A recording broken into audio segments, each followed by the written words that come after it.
I'm feeling really good today. I had one of the best steaks I've had in my life for breakfast. Well, I only eat one meal a day, so it's breakfast, lunch, and dinner. But look at this.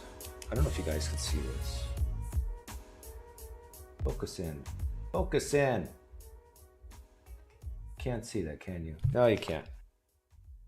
$21.99 per pound for steak. Sirloin. Wow. Thanks, Obama. No, I'm not going to blame Obama for inflation. I'm going to blame Reagan. That way the Democrats here can feel good. Yeah, Reagan's fault. He set the precedent for deficit spending, which led to Federal Reserve having to buy bonds and put tons of money in the system, and that's what causes inflation. If you guys think that presidents actually are the main causes of problems in the economy and even good stuff in the economy, you're mistaken. It's the Federal Reserve. You're welcome. Lucas Rodriguez. Hola, you get 10,000 Pine points.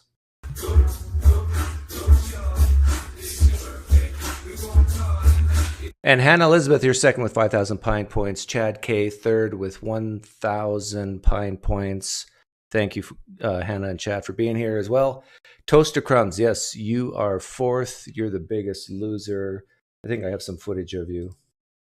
And just remember, no one will ever be able to hate you more than you already hate yourself. Yeah, you hate yourself. But you should hate yourself for being here fourth. Okay, progressive Christians are those Christians who basically take the Bible with a grain of salt. It's more about the relationship and the experience of having Jesus Christ in their heart. Yeah, the Bible is a living word of God, not a static text that you worship Jesus, you don't worship the Bible. How's that for steelmanning the progressives? Is there any progressives in the crowd? You're going to applaud me? Well done, Doug. 30 seconds. Well done. Now, the historical or the conservative type Christians are the ones who need a solid rock to stand on. No, we don't want to stand on some shifting sand and then we might sink and trip and fall. No, we need something solid. The Bible is the inspired word of God. It is 100% accurate in its teaching and in what it originally said. Sure, there might be problems, scriptures or things that shouldn't be in scripture, but even that I doubt. And so once you start straying from the word of God, where does it end? How'd I do, historical Christians? Did I steelman you? And so what ends up happening is you get this tension between progressive Christians and historical type Christians, which happens in Islam, I think, maybe even Mormonism. And Joshua, congratulations, you are 33 pounds. Joshua, I was thinking about you the other day because you said that you had plateaued. Here's the key. I want you to record your weight loss as you go, but only record each time you break a new record on the downside. This will keep you encouraged because you will not lose weight every single day. And you know why? It depends on how much you drink. It depends on how much salt intake you took. It depends on your bowel movements. So don't, I'm going to be like a God in your life and speak the word of truth to you. Don't be so concerned and worried about not making everyday progress. It's running the race to the full. It's crossing that finish line. So keep doing what you're doing. If you're doing 1,500 calories a day, whatever, one meal a day, stick to that. And don't worry so much if you go through a plateau. Because I've gone through plateaus. But by the way, not to brag or anything, but I hit a new record low today. I'm down 22 pounds in 52 days. Oh, I forgot to record it. This morning I did record it. 182.2 after 52 days, which is a loss of, I think, around 22 pounds. And if you're a Christian woman watching right now, I will ask you to click off, turn this off, because I do not want to be a stumbling block to you. Because I know it's a sin to look this good. Let's listen to now with Randall Rauser. We've had our disagreements. If anybody's seen the videos that I've made about him, he's come on my show 3 times, and kudos to him for doing that. But yeah, we've had our disagreements. I would probably side on Randall Rauser's sides on any specific topic as compared to Mike Winger. But let me be clear. I totally understand Mike Winger's perspective because I've been there for many years. And so I know where he's coming from and why he does what he does. And it's for the reasons I just outlined. And I understand Randall Rauser, I think, on why he views the Bible the way he does. And most of it has to do with his moral intuitions that the Jesus he knows would not do the certain things found in the Bible. And it's not just Old Testament atrocities, as I showed a couple live streams ago. It's also about some of the New Testament stuff that Jesus said and did, apparently, like making his mom, Mary, worried to death, worried sick for 3 days because he was gone. But I thought this was interesting. I haven't watched the whole thing. I've just watched the endings of both of them. So I'm going to watch. They're short videos. Well, this one's actually. Let's start with this one first. This one's only 15 minutes. We're now at part 3 of my ongoing critique of Mike Winger's critique of progressive Christians. And at this point, we're going to. And I will have the room open later on for discussion.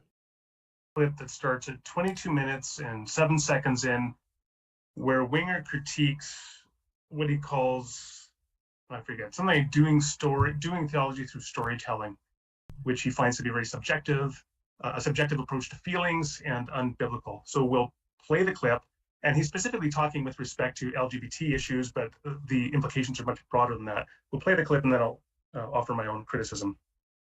If you're hurting them, you've got to be wrong. And so all we need is for people to say, hey, look, you're hurting me. So you have to change your theology. This, I'm going to coin a term here. I mean, I'm sure someone has said it somewhere, but we'll call it storytelling as truth-making. Storytelling as truth-making. By the way, see, on this part, I resonate with Mike Winger more than Randall, I think. Well, I don't know. Maybe I haven't heard what Randall will say here. But this whole idea, you're hurting me, so therefore you need to change. That's a very dangerous position to have. And no matter what the topic is, because the way we find out what actually is true or what we think is true and trying to approach it, you're definitely going to hurt people on that process. Because what someone deeply believes, and then you challenge that, is going to hurt them in some way. Say we hear a story about a gay man who felt outcast, depressed, suicidal, until finding love and acceptance in a progressive Christian community that finally embraced him and his partner as they are. And now he's joyful, and now he's happy, and now he serves in the church. That story is meant to tell you that you guys have to have this wrong. Because look, this man is very happy and satisfied now. But when he was doing things the way you say, he was very depressed and suicidal and unhappy. His story of satisfaction proves you're wrong. Now, you realize this is a different way of doing theology. Right? You're used to maybe opening your Bible and going, well, it seems pretty clear. Here, instead, we're going to say, hold on, slow down. Nobody really knows what that means. We're going to listen to the stories of these real people. Aren't you supposed to love people? And so you feel that this draws, plus it feels nice, man. Like, I'm not trying to deride it, I'm trying to understand the attraction. Okay, we will stop share, and I'm going to now offer my critique. So in this video, Mike Winger is critiquing what he calls storytelling as truth-making. He says he's not trying to deride it, but he clearly is deriding it. He's very condescending. And if he's not aware of his own body language and how condescending it is, he really needs to become more aware, because that really inhibits your ability to communicate effectively with the people to whom you are condescending. Yeah. I hate to say this, but I think I'm siding with Mike Winger here. I watched what Mike Winger said, and I can put myself in the progressive Christian shoes, and I didn't feel he was condescending. But I can maybe see how other people would. And this is, I think, something Randall has to work on. To not always... I mean, you're expecting people to be so perfect in how they communicate that so they can't make you feel like, oh, you're being condescending towards me. Maybe I'm just weird and I can't relate to this. I cannot relate to that feeling of being condescended upon.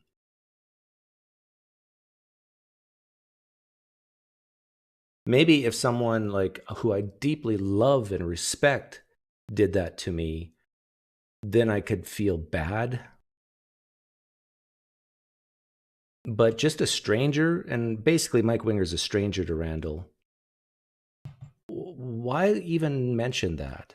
Why does it bother you? Why do you care if some facial movement or gesture or some words that he used makes, like, let's say it's true that Mike Winger thinks that Randall Rauser's an inferior theologian, inferior philosopher, inferior in everything about Christianity. Like, let's say that is true. Let's say Mike Winger has the worst possible views of Randall Rauser. Randall Rauser, that should not bother you at all, or anyone else, if you know who you are.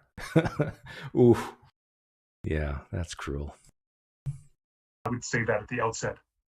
Now, the central issue here, beyond what I find to be his very off-putting presentation, is that Winger is just, well, he presents doing theology as simply reading the Bible and saying, well, that's clear, and then not allowing experience to sort of Hey, welcome, Arabian Princess. If you can come in today, you're welcome to. Let me know. The way that you would read the Bible, bringing in subjectivity that might distort your reading of the Bible. And the thing that, and so, for example, while the Bible clearly condemns same-sex relationships, it's clear. And so I got to pause here because this is an important topic about what Randall Rauser just said about Mike Winger. JG in the live stream says, no one has ever been condescending towards you. Not that you should care, but you have never had someone try to make you. No, I'm not saying that. I'm saying that if someone comes on to my live stream right now and I paid them, or someone else paid them money to be as condescending to me as possible, it won't bother me. Unless it's someone who I happen to really know and really love and really care about their opinion. And that's what typically does not happen on social media. You never have this type of barking at each other between two people who really care about each other on social media. So yes, you cannot be condescended against if the receiver does not view it that way or just shakes it off. Basically what's left then is just someone being a jerk, and that's it. People are saying, yeah, but I don't flourish under the church's teaching. It's very hard for me. Well, that in and of itself is simply not at all relevant. What matters is that the Bible is clear. Now, the general response I have to that is that Winger is simply incorrect not to acknowledge the fact that experience is an important theological criterion. And that is true for everybody. Everybody is influenced by experience in our theology. That doesn't mean that experience is infallible. Of course, it isn't. Just as our reading of the Bible and our interpretation of the Bible is not infallible. But experience is a theological criterion, one that informs the way that we think about doctrine. Yes, and I agree with Randall Rauser here. Your experiences, like if you're a gay person and you're a Christian or a Muslim, your experience is going to impact on how you read the Quran, how you read the Bible. And likewise, my experience of seeing different religions of the world actually interacting with them face to face, like Mormons and Muslims, as well as Christians, Jews, my experience impacts on how I read the Bible.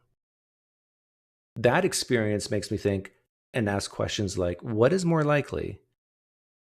That 500 people actually saw the bodily resurrection of Jesus, or that a book just says so and it didn't happen? My experience helps me through looking at the world and all the religions of the world to say, no, it's more likely that did not happen.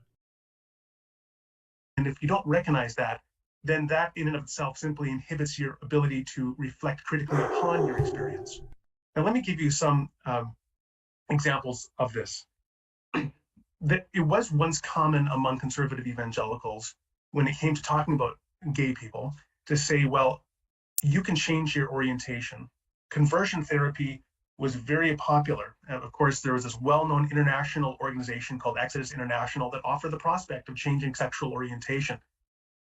And of course, this brings us to the whole principle, ought implies can. So in other words, the idea is if you can, if it is possible, or I should say, if you ought to change your sexual orientation, it implies that you can change your sexual orientation. And that was precisely what Exodus International offered as the possibility for people who are same-sex attracted. If you really You know what's interesting about this is there are people who claim that they can change their sexual orientation back and forth, or lean towards one sex over the other, depending on the day and week.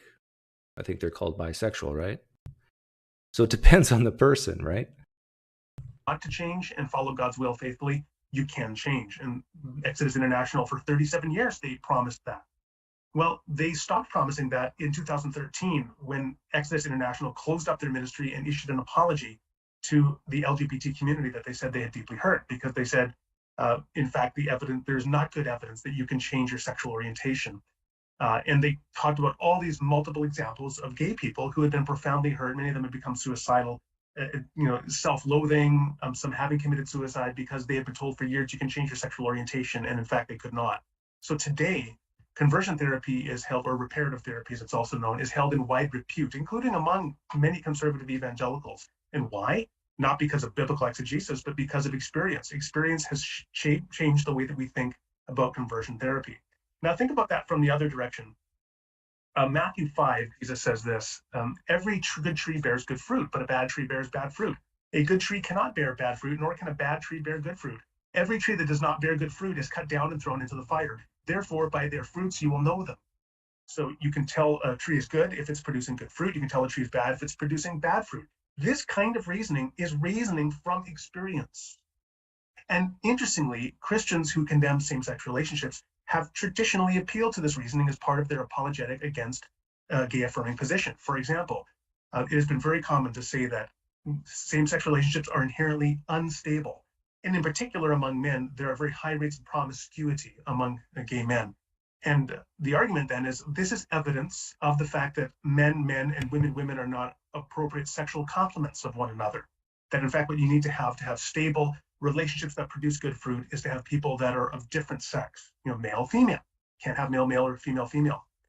And so that is an argument that actually appeals to experience for its validity. And you can't have it both ways, because if you can appeal to that argument as to support a non-affirming position, in principle, you can also appeal to that same kind of argument. Yeah, good point by Randall. Randall's saying if you're using practical evidence, everyday experiential evidence to say something's wrong, like if it were true that man, woman, getting married, adopting kids leads to better outcomes than a man or woman, and here's the data to prove it. Well, just that makes some people feel icky, but let's say that was true. A Christian like Mike Winger could say, see, the Bible had it right all along. But he's using experiential evidence and data to back it up. And Randall Rauser is saying, well, why can't we say that for other things in how we interpret the Bible? Thanks for the donation, Inspired One. Can I get an Excel spreadsheet on Christianity? Oh, the one I made? Oh, it was just a list of reasons that Christians give. I saved it. But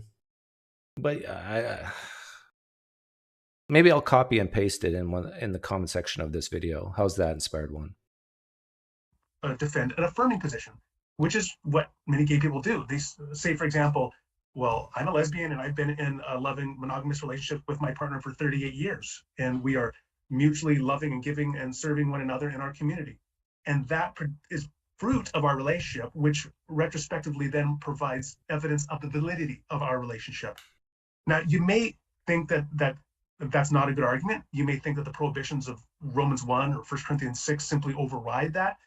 But it's simply foolish or delusional to deny that people do legitimately appeal to experience. Yeah, remember Randall was talking about Mike Winger being condescending. Randall, didn't you just call Mike delusional, foolish? You didn't call out him by name, but I think you're definitely implying that.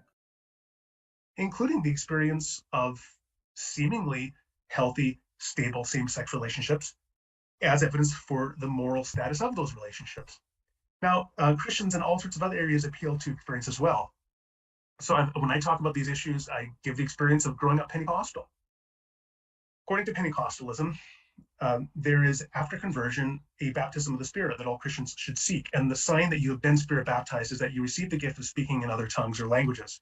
So when I was in high school, junior high and high school, I tried repeatedly to speak in other tongues and to be baptized, and I never received the gift of speaking in tongues. Now, that became part of my experience as I theologically reflected upon the claim that all Christians need to speak in tongues. Another thing was evident as well in my experience. I observed that the people in my church who spoke in tongues, and thus presumably had received the baptism of the Spirit and thus the fullness of God's Spirit to live a holy life that is honoring to Christ, those people were not demonstrably better or did not demonstrably show better character or virtue than people who were not speaking in tongues. And that was not what you would expect in terms of experience if the doctrine of Spirit baptism and speaking in tongues were true. You would presumably expect that there would be some demonstrable evidence that people who spoke in tongues lived holier lives, showed more virtue than people who did not speak in tongues, and I did not see that. And that Actually, what's interesting is, in my experience, because I did go to a Pentecostal church for 3 years, back in my early 20s, late teens, I did find people who spoke in tongues, on average, were better people. In my experience. Also led me to rethink the doctrine of speaking in tongues and Spirit baptism that I received from Pentecostalism. That was part of my journey out of Pentecostalism. Let me give you one more example. This is one of my standard examples I always give from William Webb's book, Corporal Punishment in the Bible. In the book, Webb points out that the biblical authors consistently teach the prudence, the wisdom, the advisability of physically beating your children in order to raise them up in the ways of the Lord. And he brings together all the biblical teaching on this, and it includes the advice of beating them with a rod, something like that, a sebet in Hebrew, leaving scars, doing it in anger, hitting them. Listen to this. This is very interesting because I didn't know to the extent of how bad this theology is. And up to 39 lashes. And if you do that, you can raise them up in the ways of the Lord, and they will not depart from it when they are older.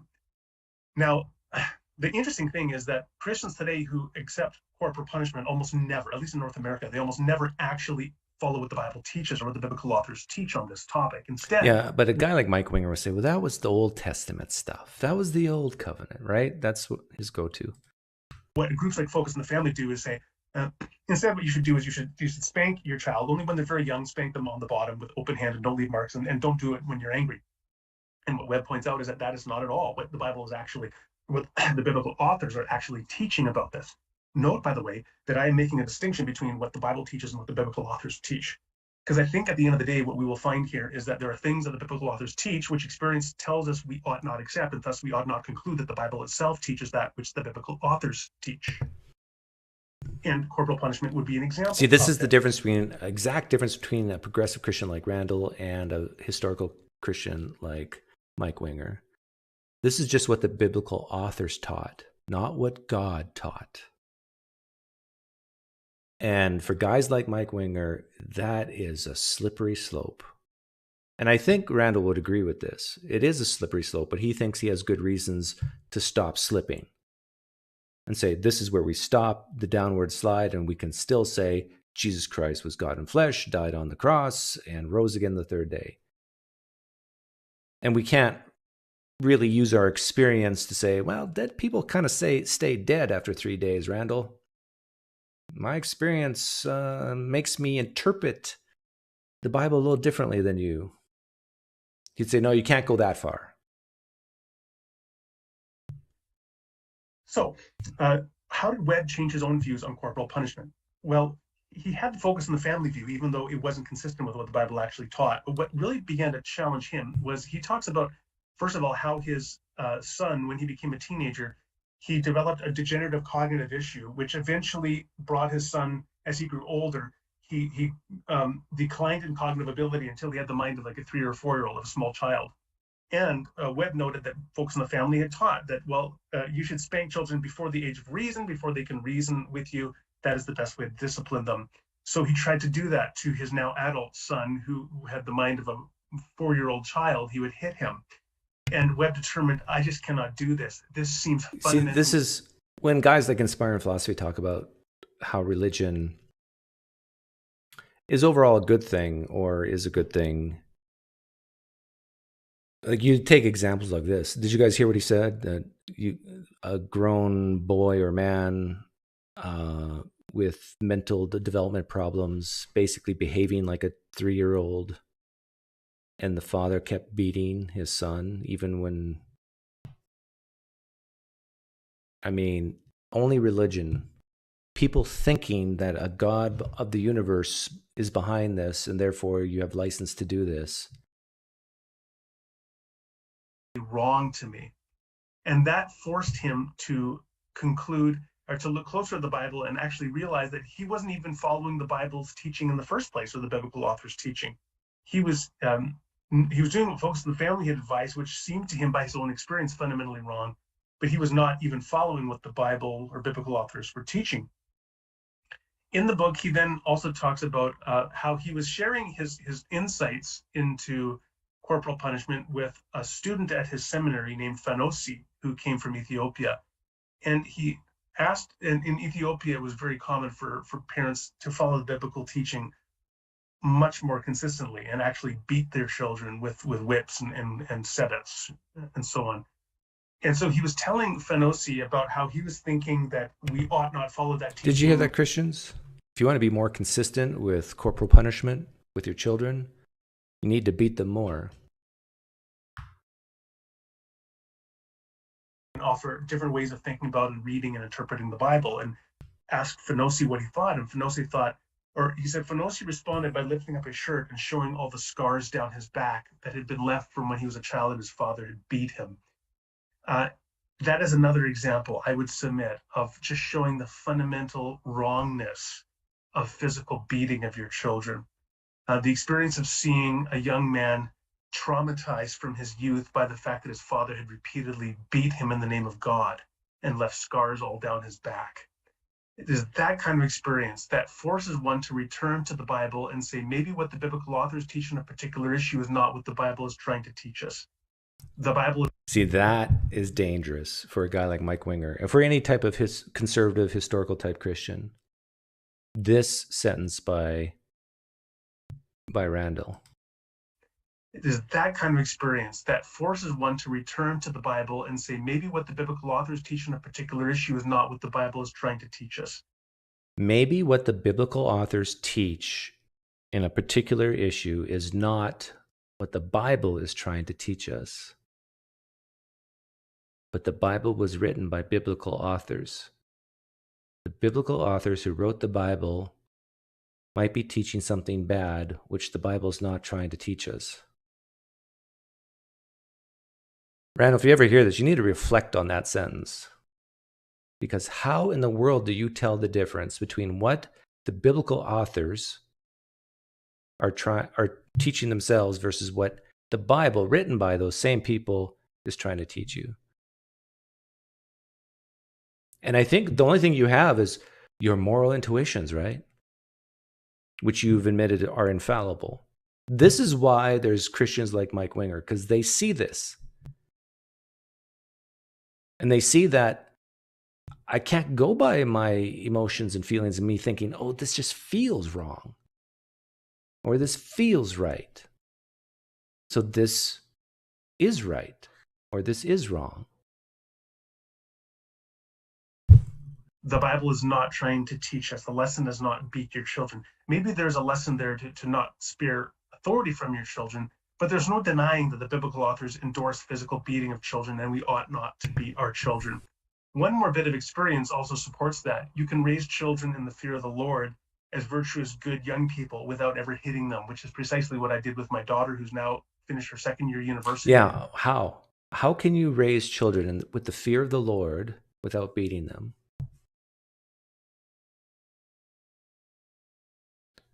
Do you use the concept of hell instead? In some ways, could be worse, right?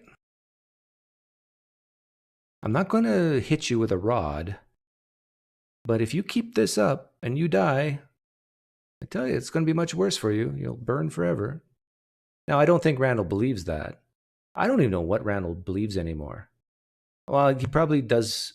He has to stop that slippery slope at Jesus is God, died for my sins, rose the third day. And that Jesus was a very nice and compassionate person and a good example of how people should behave today. Had to hit her, and she did very well. Thank you very much.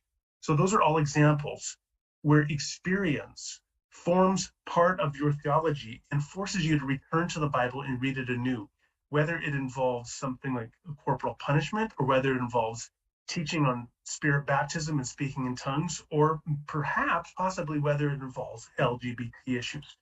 Experience is not infallible, but it is part of our theological process of hermeneutics, or the interpretation of the Bible and application of it for daily life, and of theology. And so when Mike Winger kind of derisively talks about this as storytelling, as truth making, and suggests you can completely ignore experience and just read the Bible, if it seems plain and clear to you, then that's all you need, he is simply delusional. And I guarantee that he is at that point simply blinded himself to the degrees to which experience also inevitably informed his own theology. Yeah. Okay, now my challenge to people like Randall Rauser is, if you admit your life experiences are infallible and that what you think might be true or right, it might not be, how do you tell the difference? What tests, what do you use? Because you can't use the Bible anymore, right?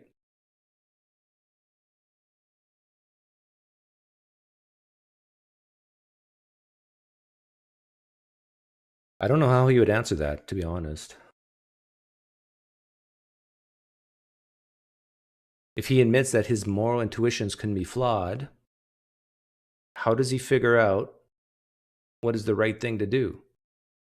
If you can't just read a book and the plain reading of the book that tells you, or the principle behind the plain reading of the text. This is why there will always be conservative, historical, in quotes, type Christians like Mike Winger, because they realize for Christians like you, Randall, there is no good answer to my question. Because you got to somehow tap into the mind of God to figure out what is really the right course of action. And how do you do that if we can't trust the biblical authors, which you kind of admitted?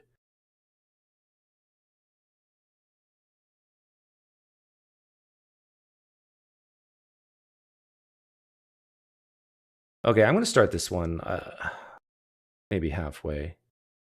We'll see if this one's exciting. People like John Piper, John MacArthur, also a cessationist. What you have here is a very diverse spectrum range of views on who Jesus is. And I would submit that some of the views of these people who are included within the evangelical Christian movement are actually heretical. For example, the views of Kenneth Copeland, I think, in key respects, should be considered heretical outside of the pale of Christian orthodoxy. From that, it follows then that if evangelical Christianity has... So is that just your opinion, Randall? It must be, right? That certain views of who Jesus is heretical? Like, do you know the real Jesus? Or do you just base this on tradition? Maybe tradition is wrong. No, I'm going to really peeve off the Roman Catholics here because they loved tradition, like the Jews. Maybe your whole tradition is based on a lie. Views in terms of Christology, just like progressive Christians do. And if that diversity is itself evidence that the movement, quote unquote, is not cohesive and does not care about Christ, then it follows that evangelical Christianity does not care about Christ. So this is a good example of what we call being hoist with your own petard. Now, this is an expression that a petard is, I think, from, well, it's an ancient and old incendiary device, like a bomb. The idea is that you try to throw the bomb at somebody else, but if you are hoist with your own petard, it means the bomb blows up in your face. And so what you tried to present as an objection to somebody else now turns back on you, kind of like throwing a boomerang and having it come back at you. And that's what happens here, that Mr. Winger gives an objection to progressive Christianity, arguing that they do not care about Christ because they have a diversity of views among progressive Christians. He concludes from that they don't care about Christology as a group. And again, you can then follow that reasoning through for evangelical Christianity. If evangelicals do not all agree on their Christology, then as a group, they do not care about Christology. What's funny about this is I think if Mike Winger and Randall Rauser were in this room with me right now, they would both claim that they know who Jesus is. But their views of Jesus are completely different. Not completely, very different. Both confessing Christians, both say they love Jesus, but they both, the Jesus of Mike Winger and the Jesus of Randall Rauser are two different Jesuses. I think even Randall and Mike would agree with that. So how do we know who the real Jesus is?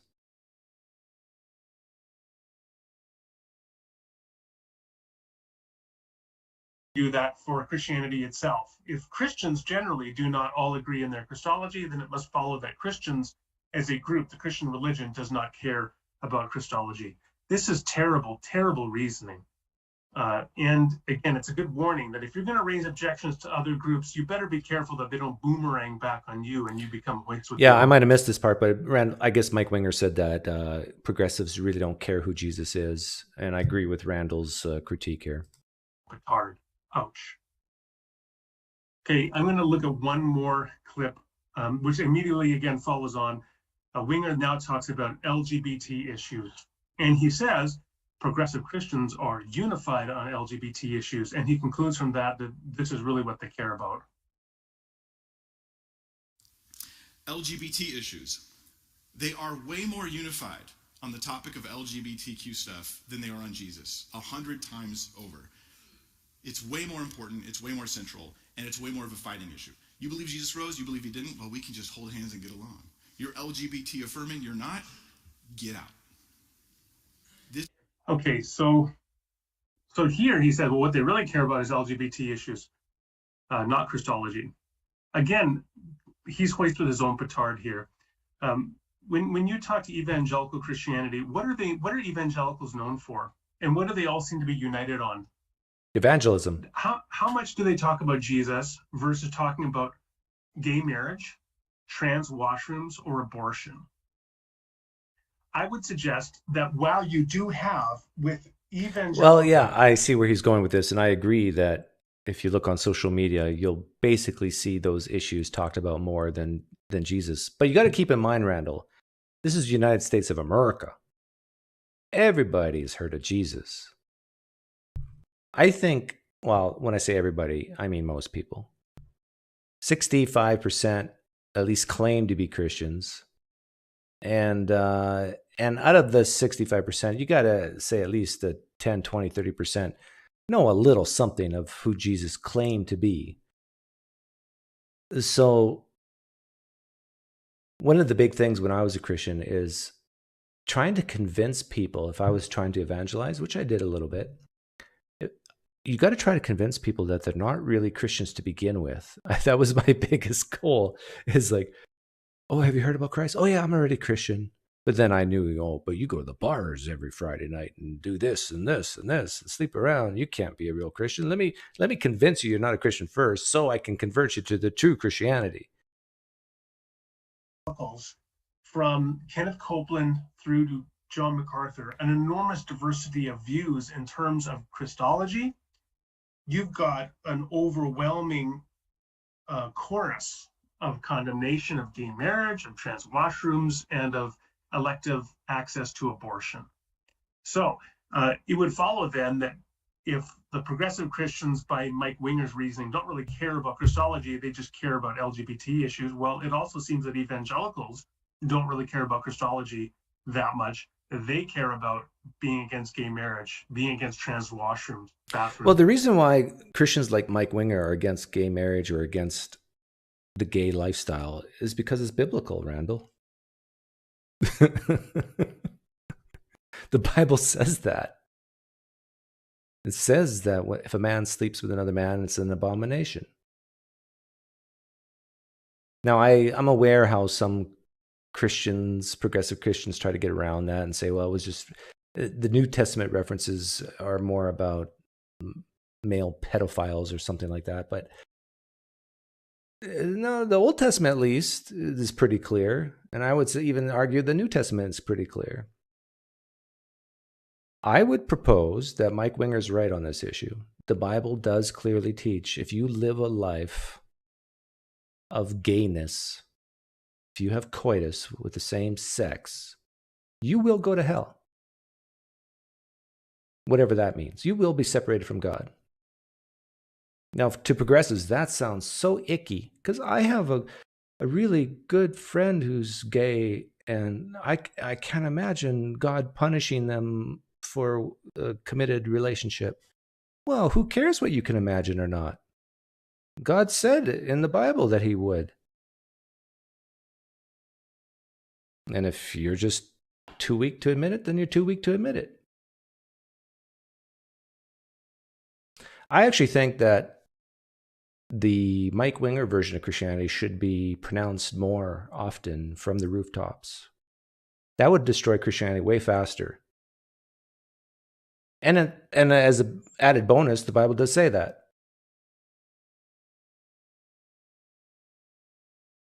So it's not like I'm lying or anything, or Mike Winger's lying. And being against abortion. But once again, I think Mr. Winger is hoisted with his own petard. Now, the other thing he says here is that he then describes them as allegedly being intolerant. If you don't agree with them, get out. He describes them as acting. Okay, I would say two things here. The first thing is, I actually don't see that among progressive Christians. What I see among progressive Christians is a diversity of responses and perspectives on the LGBT issue. Some are very dogmatic and set in their convictions and very much in an affirming embrace. But there's they respond very differently to the multiplicity of different ways that conservative Christians can respond to the issue. For example, and so you have that same diversity among evangelicals. Let me give you an example. On the one hand, you have somebody like Jimmy Swaggart. About 20 years ago now, I remember, no, not 20 years ago, about 12 to 15 years ago, I believe. No, I think it is closer to 20 years ago. I remember when Jimmy Swaggart had his big meltdown. I remember coming home from church. My dad was a big Jimmy Swaggart fan, and after church we came home, turned on the TV and watched Jimmy Swaggart with tears down his eyes. I have sinned against the Lord. Jimmy Swaggart was preaching. He's a well-known Pentecostal preacher within the broader evangelical movement. And he made a comment while he was preaching. Speaking of gay people, he said, if one of them looks at me that way, I'm going to kill him and tell God that he died. And then the whole congregation clapped and cheered. What? I thought he was going somewhere else, but did he actually say that? Jimmy Swaggart killing gays. Oh, looks like he did. I didn't know this. Swaggart apologizes for talk of killing gays. Evangelist Jimmy Swaggart apologized Wednesday for saying in a worship service that he would kill any gay man who looked at him romantically. Oh my. What date is this? 2004.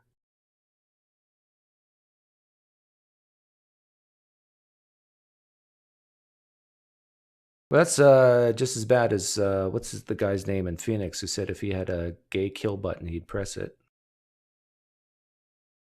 On Wednesday, Swaggart said he has jokingly used the expression killing someone and telling God he died thousands of times, but about all sorts of people. He said the expression was a figurative and not meant to harm.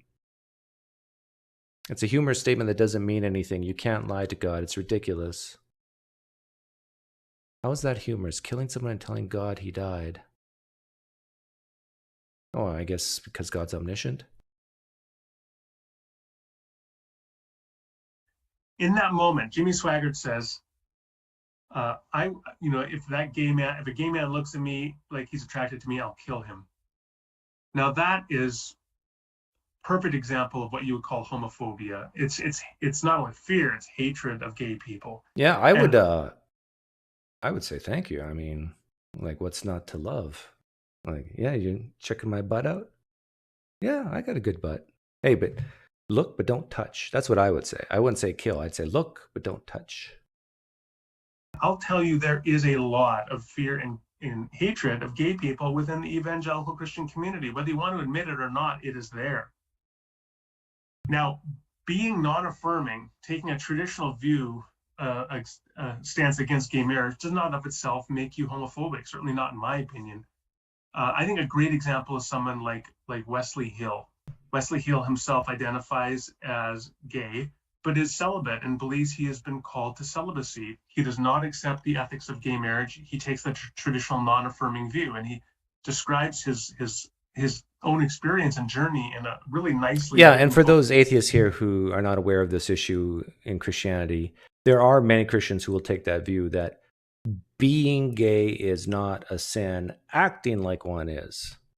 So you never act upon your gayness, just like a single Christian before marriage shouldn't act upon their sexual desires either. But now it becomes fuzzy. Like, can you be a gay Christian and hold hands? Where do you draw the line? Called Washed and Waiting. There is a Hey, Aaron, shut up.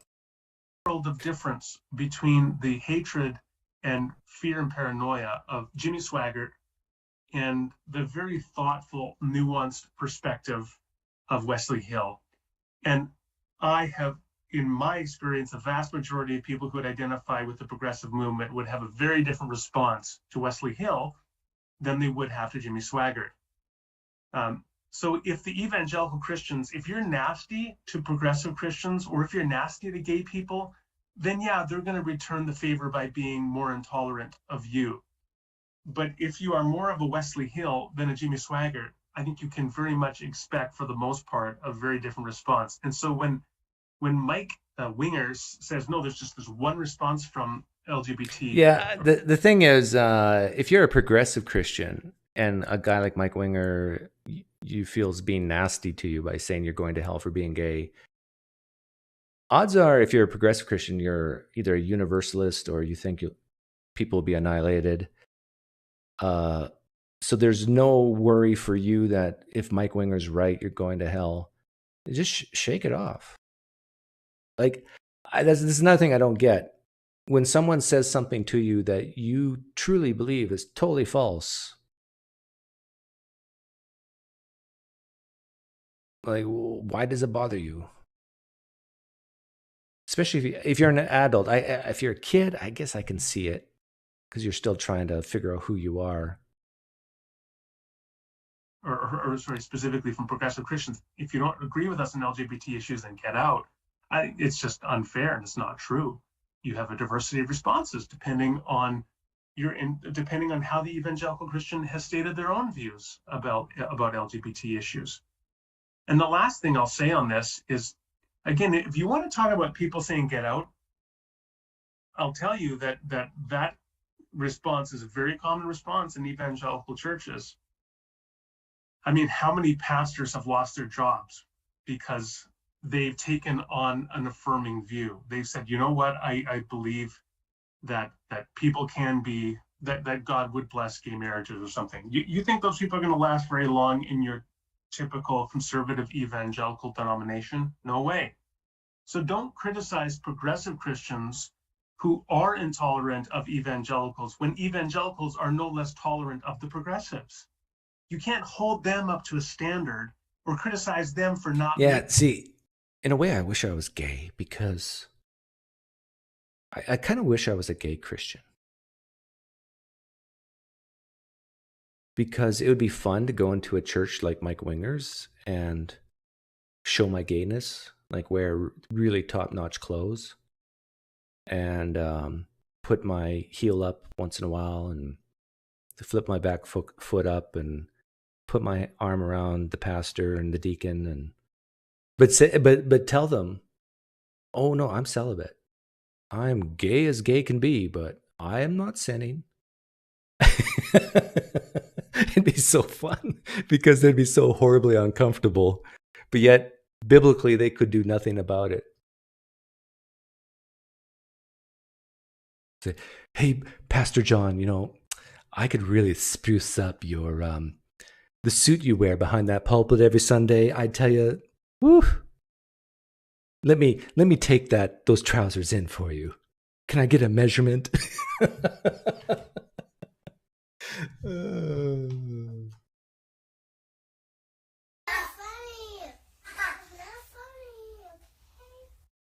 I thought it was funny. Meeting a standard that you yourself are not meeting. So once again, I just find there's a lot of problems with Mike Winger's analysis. And here's the bad news. I've only worked through about 2 minutes in this second video of Mike Winger's talk. And I'm not gonna be able to do these videos for the entire 56 minutes. It's pretty clear. Otherwise, I'll be doing like 30 videos, I think. But what I do Doug Bean says you can do that now also. Yeah, I can. But the thing is, me being a famous YouTube celebrity, it'd be very hard to do it here, right, Doug? Like, aren't you? This is a trap. I would have to move to a different city, get my wife's permission to. But I think I could play the part of a gay man. I kind of look at me. I'm kind of metrosexual, right? I mean, I got taste. To conclude, what I do want to achieve in the videos that I do produce, and I may do one or two more criticizing him, is simply to make a point. Let's say that you are looking to buy a car. Oh, listen to this. This is the best part. Last 2 minutes of why this is Randall Rauser explaining why he's not going to review much more of Mike Winger. And so you ask your friend to take a look at it, and because he knows more about cars than you do. First thing he does is he holds up a magnet to the body, and the first place he holds it up, it doesn't stick, and he says, you know what, that has been bondoed. In other words, that was damaged, and then they restructured the fender, reconstructed it, and they put Bondo filler in, and then painted it to make it look like new. But it's not. It's been damaged. And then he goes to another part of the car, and he finds that part of the car also has Bondo. Now, do you have to go to every inch of the car and check the fenders and the doors and the hood and the trunk and everything in order to see if it's all been bondoed? No, you don't. I mean, you do a few random checks, and you know what? I think there's enough here that I don't think you should buy this car. It's not. Wow. Randall's saying he's done he's listened to a few clips of Mike Winger, and he knows that Mike Winger is like a totaled car that's been patched up, and so he's not going to buy it. Not going to buy what Mike Winger is selling. I'm going to say I disagree with Randall Rauser here, because let's take the analogy of the car. Yes, that car might have been in an accident, it's been repaired, but it has a wonderful, well-working sound system, or has a perfect engine. Or maybe the seats are made of Corinthian leather and can be pulled out and used for another automobile. In the same way, Mike can be wrong about 90% of what he has to say and right about 10%. So you just don't write Mike Winger off. I say this because there's probably Christians who disagree with 90% of what I say, but the reason why they're here right now is because they want to hear the 10% they agree with. And it's kind of a sneaky way to actually get people to listen to more of what you say. Not a reliable car. And if you're looking for a house, and you think, should I buy this house? And you hire somebody to do a random check, and they look behind. Thanks for the donation. I know I missed another donation. I forget who it was, but thank you for the €5. And Jay Bundy, thank you for the $5.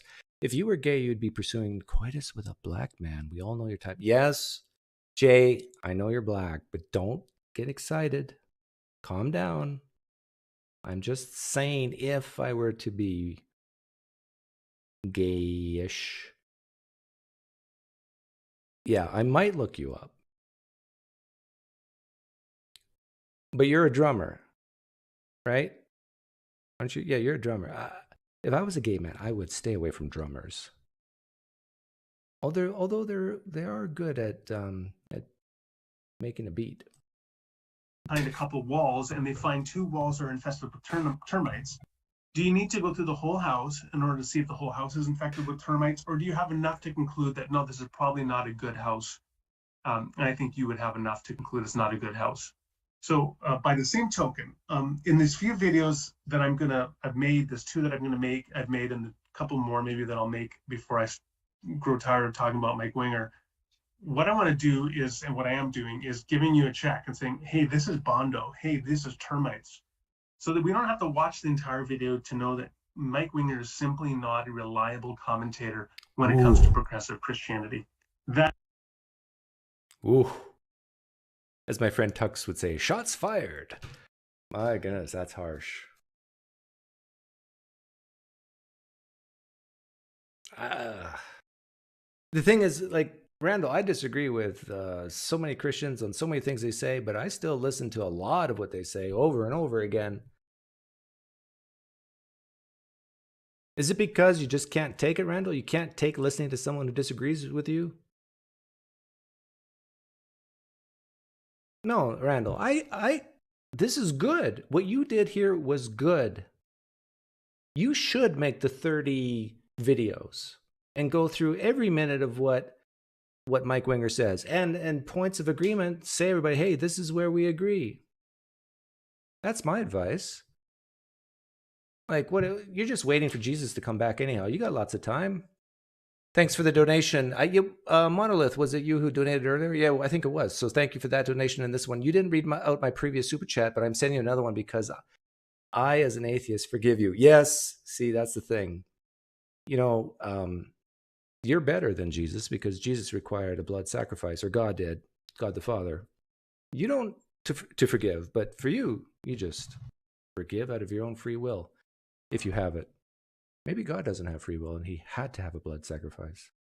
Anyhow, the room's open. I'm willing to take people on to come on and talk about this topic or any other topic. And if nobody wants to, that's fine too. I'll just go back to work. But I've been working all morning and got a lot done, so I thought I would go live with this. So to sum up, the differences between Mike Winger and Randall Rauser is one of the desire, the need to know what is exactly true. And Mike Winger has that need more than Randall Rauser, I think. And Randall Rauser might have, he values different things like love and compassion, where Mike would value justice.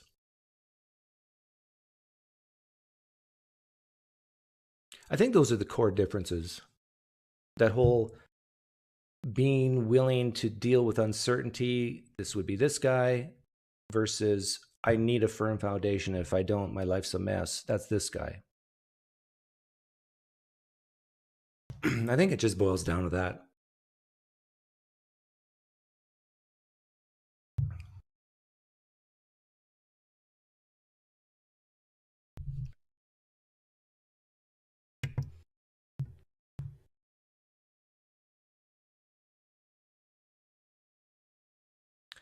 Yeah, it does say in the Old Testament that God is pleased with the aroma of sacrifices.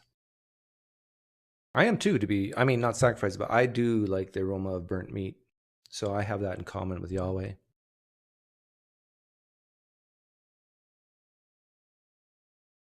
You know, when you go out the door to the backyard and you see your barbecue, like you see smoke coming out of it. I'm sure that's what Yahweh felt when he saw the burning sacrifices. He's like in heaven playing Natari, and then he looks down on earth and he sees the Israelites and the smoke coming from the burnt sacrifice. Oh, we'll put Mario Kart on hold. I got to go see this. And then he goes down and takes a deep breath. Oh, burnt flesh. Is it sirloin? Oh, yeah. After we are done with this meat, let's take over a country.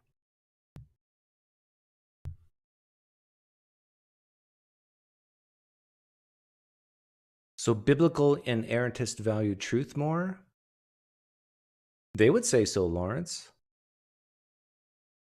They value the Bible more, that's for sure.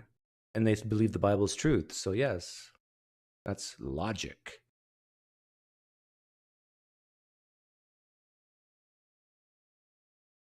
Muslims are the same way.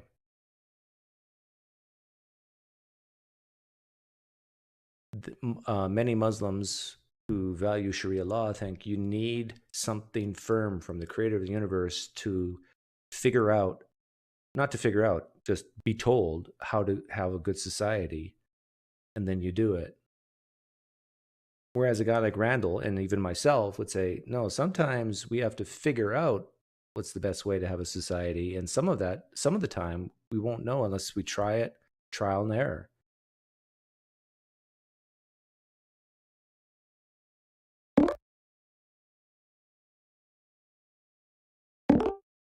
Japheth. It is pronounced that way, right? Japh. Yeah, there are two ways, P or F, either way is fine. But the correct way is the way I said it, right? P, yeah, it's good. Okay. So I heard you were talking about moral. So the last time we talked is about open theism. And if open theism is true, does all the moral problems, all the biggest objections disappear? Like, for example, what disappears if open theism is true? Let's say Old Testament, God sanctions slavery, and in the New Testament, God gives a command against slavery. Yeah, so you're saying God he was learning what makes for a better society just like we are.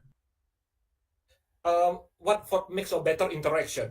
Yeah, he is learning as we do, but he's just more powerful. He's the most powerful being, and he's increasing information. So God has enough knowledge and power on how to create a universe, but not to know whether slavery is wrong?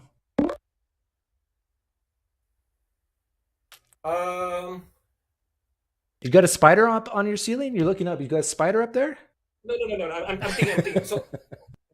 So I think it maybe slavery works for the economy at that time. It is like, it's like in the future, if all of electricity comes from the sun, it's like we are complaining, why do we have coal workers now? I think I see it as a phase of history, that the suffering that we have. I know, but you get my point, right? Like, on one hand, you want to say God is powerful enough and all-knowing enough to know how to create the universe with people in it, with free will, knows how to get the animals right, and how much water, how much land, how much dark energy, black holes.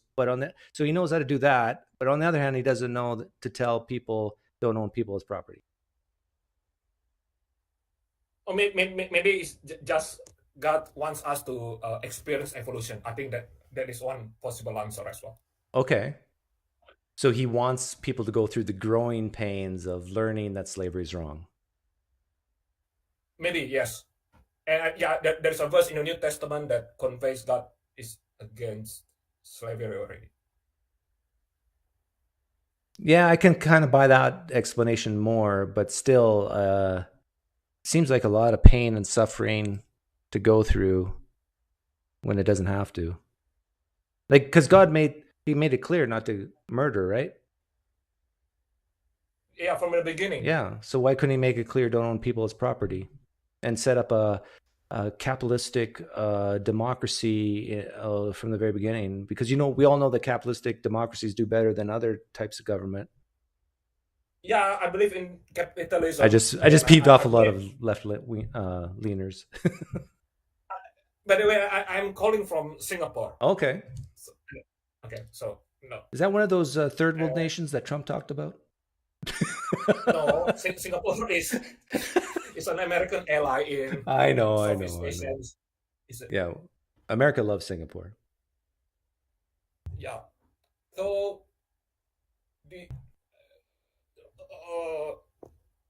the more I learn about open theism, and the more I realize that other version of Christianity doesn't make sense. Because God is not a thinking agent. If open theism is not, I've already told you this. I think if I were to ever be a Christian again, I think I would have to be an open theist too.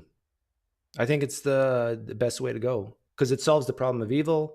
It solves a lot of problems. Okay. Yeah. So I good job, Japheth. You are the best Christian. What you need to do now is sit down with people like Mike Winger and Randall Rauser and bring them together You need to build bridges. You need to because your Christianity is falling apart in the United States, and I think you need to move to the United States on a Christian visa. And Okay. Is there such a visa? I don't no, know. no, I'm joking. But do you have any skills? Do you Well, dance? Do you sing? I want to start a business. I'm in the process of starting a business now. So my family is upper middle class, so I'm okay. Oh, you don't have a butler, do you? No, no. I say upper middle class. I didn't. Okay. Yeah. Okay. Oh, Japheth is sitting on some coin. No. So What kind of car do you drive? now I don't. Right now in Singapore, previously we drove a Merc, but now we sold it. A what? A Mercedes? Yeah. We don't have a car right now. My family doesn't have a car now. So how do you get around? By bicycle? A taxi. Oh, taxi. Do you have Uber there or like something like it? Yes. No, Uber is bought over by Grab, so it's another transport app company. How much do you usually tip? You have something like Uber. See, to me, this is more interesting than religion. How much do you usually tip when you take a taxi? Do you tip? Come on, Japheth. You tip. We don't have to right here. You don't tip? So if you take a taxi and he gets you to your destination, 10%, I guess. I don't know. You don't have to here. That's not the culture. It's not the culture to be nice. Tips are nice. If you go to a bar, yes. I don't think in a taxi you do. And the Grab driver here earns like 5,000 to 6,000 US a month already. So they have a lot of volume. Don't 6,000 worry. US a month? 5,000 US net clean, yeah. Whoa. What's the cost of living like in Singapore? Cheaper. The food is cheaper than US. Have you ever had beef for $22 a pound like I did this morning? How many kg is that? Oh, one pound is it 0.4 kgs? I don't know, but if I eat rice, I eat out, it's only $4 to $5 US. Like how much do you own that house or do you rent? This is my parents' house. Oh, you live with your parents? My parents are overseas, yes. Oh, they're gone. So you just took over their house. Yeah. Yes. Oh. You had me scared there for a while. Okay. Anyhow, thanks for coming on, Japheth. Was there anything else you want to talk about? I know you like to talk about deep things, but to me, this was more fun talking about Singapore and your financial status. No, I mean, because when I say because you thought I need to come to US to work, so I will just say I am okay. It's just an answer. It's not a new topic. Okay. So hang on a second. There's someone who's ignorant in the live stream chat. 2.45 kilograms equals 1 pound. No. 1 kilogram is 2.2 pounds. Man, these guys. See, I'm live in the United States, but I'm from Canada, so I understand it. So I was right. Canadian. Anyhow, go ahead, Japheth. If you said if you want to believe in God again, you need some sort of a big miracle. Yeah. Suppose God will reveal Himself to you, but let's say you reduce your requirement. What would that be?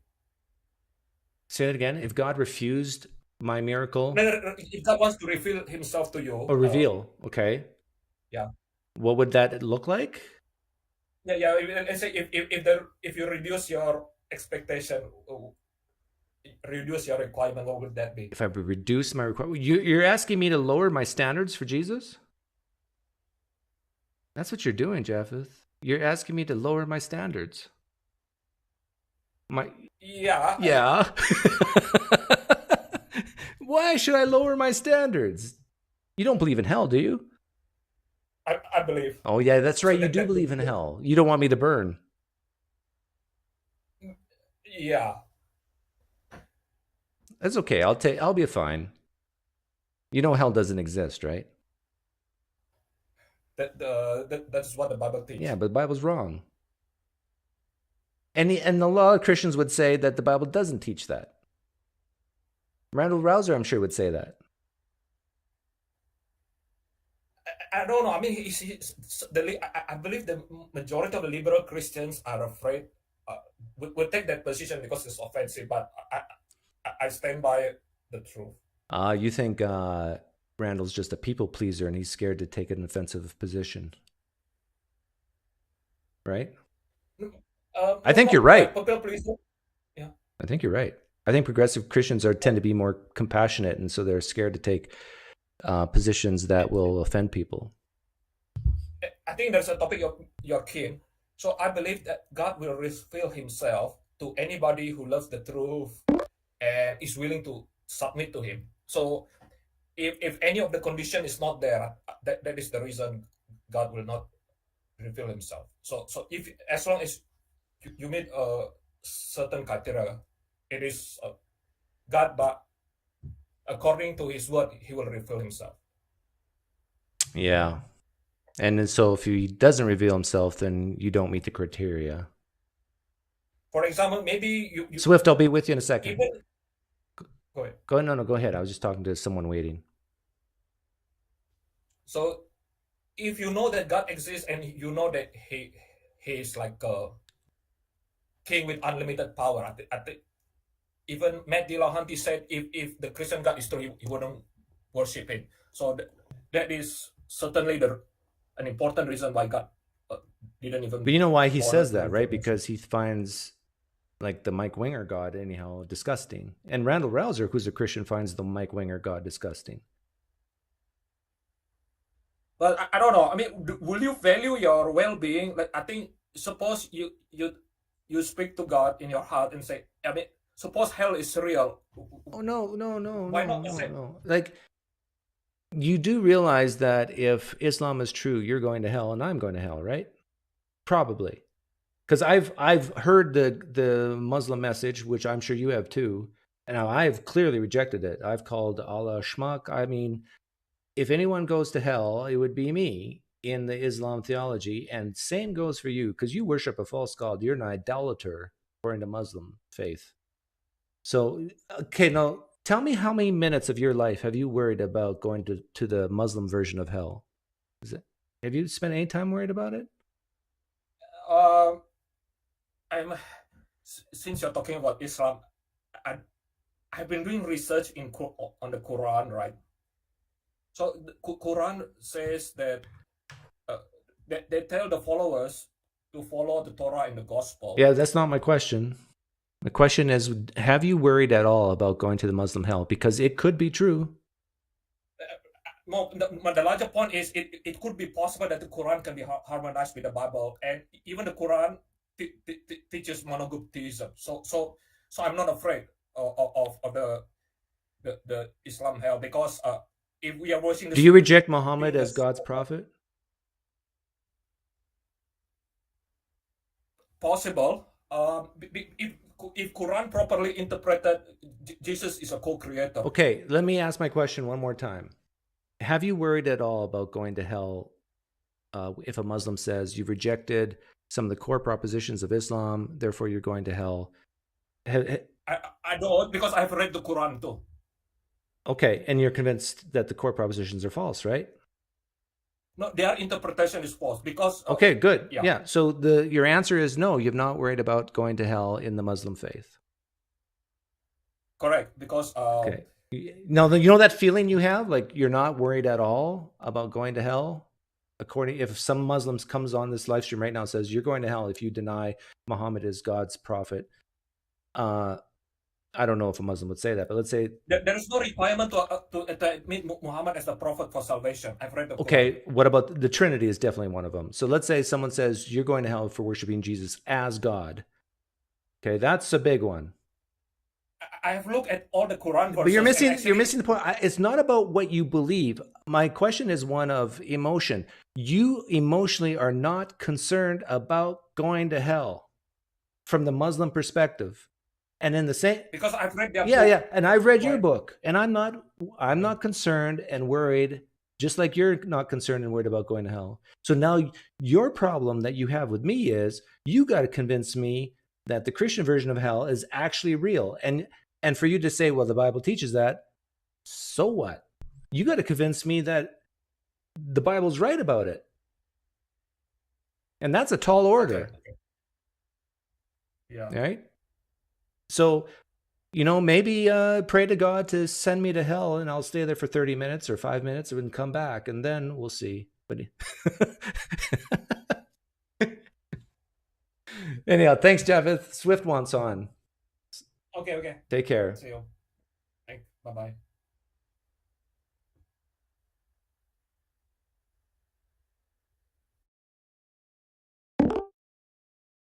Hey, Swift. Say something. I'm going to see if I can hear you.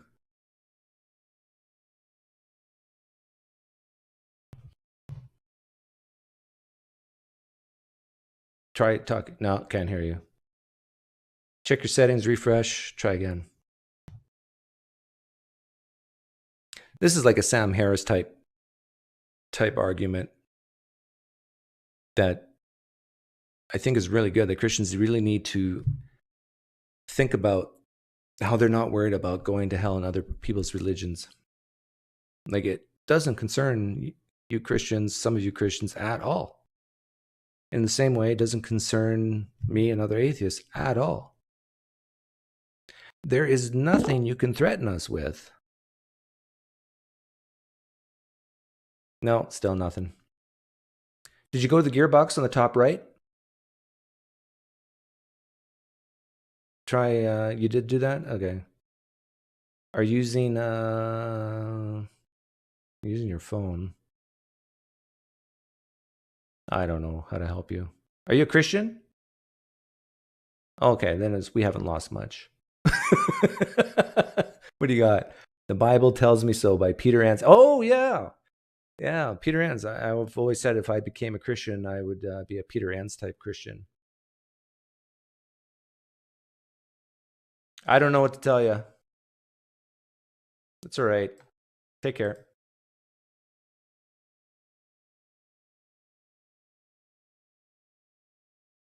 Yeah, call Myron at tech support.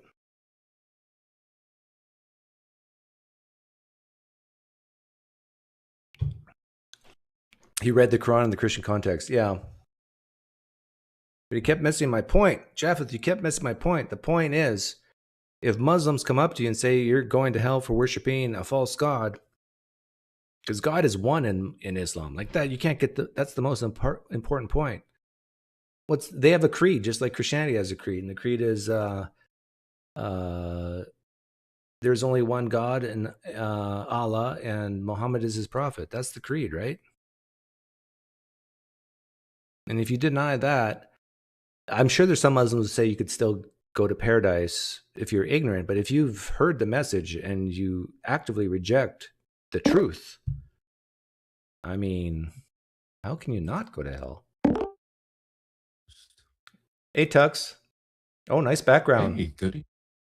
Why, thank you. Yeah, it's my eternal damnation, the demons. This is how you know the demons love me. The dark blue. So what do you have to say? Thank you for quoting me. Shots fired. Shots fired. Yeah, you're welcome. There was shots fired. There were Randall's touching on some pretty decent points, and I just want to bring up kind of the fact that there's 2 points I want to make. The first one is when he was prefacing about knowing the good fruits. Mm-hmm. That story begins with warnings of false teachers, false prophets, wolves in sheep's clothing. Mm-hmm. Now, when you compare Randall point of view and Mike Winger point of view, which one do you think is the wolf in sheep's clothing? One? Both? You and I? Well, I'm definitely biased because of my background, but I would say that it's more likely Randall's the wolf in sheep's clothing. Yeah.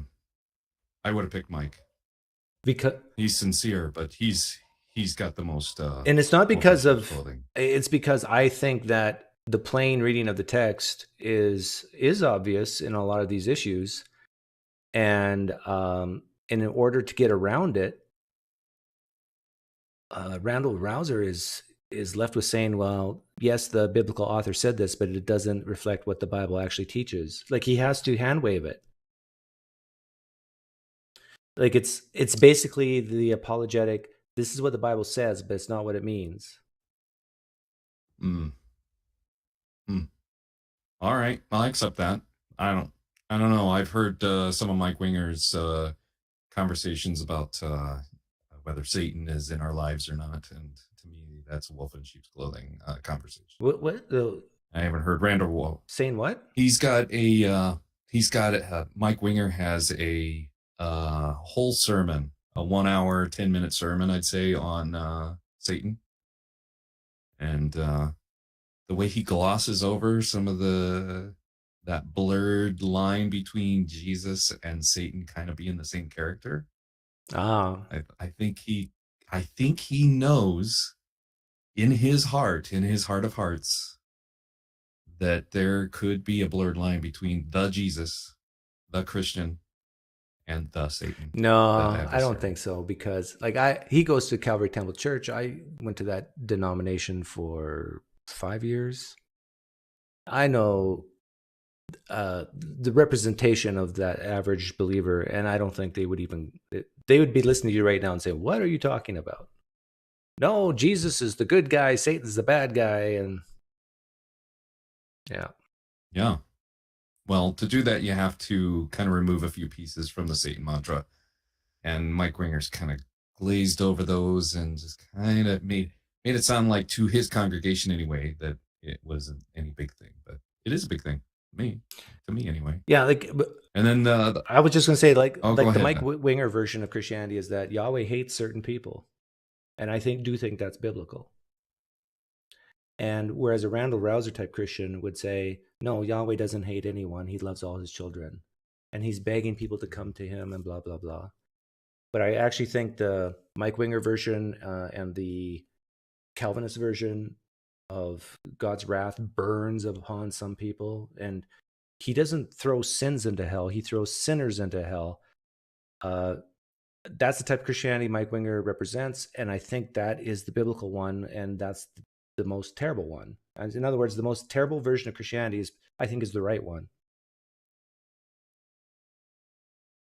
When he was going over the data points of good fruits, bad fruits, and stating that homosexuals and their activities, the data shows that they can't produce good fruits, therefore clearly homosexuality is bad. And you kind of went into the thing, but what about the data points between somebody who's, say, a white man marries a black woman, has kids who are mixed? What's the data points on that? What do you think his opinion would be on that? Give you all four. It sounds like he could bring up the same data points against you. He would say, yeah, okay, I see what you're saying. Biblically, he would say there's nothing in Scripture says you cannot intermarry races, but he would say it might be unwise to intermarry cultures. But what you're saying is, if, let's say, black and white people get married and society causes tension on them, problems on them, look at the outcomes, look at the results, maybe it's better for people to marry of the same race. Is that what you're saying? Yeah, it's a touch of it. I think the amount of the amount, and then Jay kindly put a super chat in about going to the extreme, boiling it down to its ultimate conclusion that you'd be chasing black men instead. Hey, black don't crack. I thought that was humorous. I loved it. Do you think I'd make a good gay Christian? I love that analogy. I really do love that analogy where, hey, I'm only lusting on the outside, but not on the inside. I'm really good inside. I'm a good Christian right here. But out here, boy, I'm gay as a goose. Tex, have you ever considered growing a goatee? It would look fabulous on you. I could tell you a story, a really good goatee story, but it's probably better for poker night. Okay, we'll save it for poker night. And then Arabian Princess should be on here instead of me, by the way. Yeah, she left after I shut her down. I went no to her. And And then my last point is Cosmic Skeptic dropped a video today between him and Drew from Genetically Modified Skeptic. And it's a really good video, but I think you should critique it like you would a Christian apologist. And the first point I'd like to make is the hair quality in that room is just, it's just too Whose good. channel is it on? Cosmic Skeptic. So it's just those. It's about an hour. It's just those two talking. Just those two kind of having a nice conversation. Good question and answer. I don't think it's highly edited, but it may have been rehearsed and not as spontaneity as I'd like to think. Okay, what I'll do is I'll just randomly take a couple of minutes here and there and see if any of it interests me. Oh, they have timestamps. Yeah, there's some really good question answers going on. It's kind of the face of, I don't know, atheist apologetics right now, if there's a such thing. Yeah, it's definitely. I thought we were. It's definitely you and me are way better looking than those two. We're way funnier. You. What?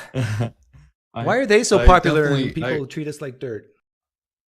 I would like to say that I can jib and jab probably better than they can, but they're intellect. Between me and you, they're intellect. Well, no, the intellect. We got street smarts. Yeah, I'll take my common sense over their brainiac maniac. Between the two of us, we got 100 years of knowledge. What do they have? 104-ish, 103. And now David wants on, and he's a Christian. Yeah, I've taken your time. I'll be his Goliath. All right, cheers. See you tomorrow. Yeah, maybe I'll play that. David. Oh, this is a different David. Hey. Hi there. How's it going? You do look familiar. I've talked to you before, right? Yep, we have. Okay. Soldier of Science. Oh, yeah. You know what? I wanted to. I don't want to steer the hornet's nest, but I might, because I know you have a lot of Muslim followers and possibly some Hindu followers as well. Have you heard this recent outrage in Arabic states regarding India? Apparently, one of the higher ups in the Indian party said something that offended all the Muslims. Have you heard of this? No. It happened within like the last couple of days, and it's like a big deal on the internet. Here's my challenge: is I cannot find anywhere any media source of what this person in India said. Not one thing. They all refer that she made some bad comments, but they won't repeat the bad comments. So I'm posing a challenge to the Islamic patrons out there. Can you come on Doug's show and tell us what this person said in India, or any Indian person? Tell us what they said, because no media, all of media is afraid to repeat what this person said. She was fired from her high-ranking position in India. Apparently now Qatar and the EA, the Emirates and all of these Arabic states are now banning Indian products and actually pulling them off shelves. Like it's a really huge deal right now. But like I said, I can't find any media source to see what this person said. And I think that alone is interesting. She apparently quoted something in the Quran, but it was just that offensive. So that's all I came on to say, is pose that challenge out there. Yeah, I just did a Google search. I'm not finding exactly what was said. Yeah, her name is Sharma, I believe. I think that's her last name. But that's the political representative. What's the most offensive thing you can say against Islam? So apparently what I've gotten so far was that she was in a debate with a Muslim, and the Muslim made some offense to one of their holy fountains, I guess some kind of fountain that India holds in high esteem. And apparently the Indian representative said something about Muhammad marrying Aisha, but I don't know what it was. I don't know if she just quoted the Quran. Let me take this opportunity to offend left-leaning, liberal-type atheists. I kind of blame, or secularists, I kind of blame you for this culture of fill in the blank phobia. It's like a get out of jail card. Like you just call someone some type of phobia, and then it automatically makes you right, or something. Like you'll even hear Muslims on Hamza's Den and other platforms, if you say anything negative about Islam, makes you a Islamophobe. No, Right. no, you can critique a religion. Like I'm not scared of Islam. Like I have no fear about Islam, but I think Muhammad was just a front man for the movement, and I think Islam is 100% false. And I think much of what Islam teaches is stupid and dangerous. Yeah. And so, but if now some atheists will hear a Muslim say what PineCreek said is Islamophobia, like you should say shame on you to the Muslim, and say you can't just try to use this emotional tactic of fear against someone to protect yourself from critique. Anyhow, thanks. Yeah, and how insecure are you if you're offended by words anyway? I mean, you know, what type of culture are you growing up in that you have to be offended by words? Yep. Well, thanks for coming on, David. I'll look into it later. Thanks. Yep. Peace.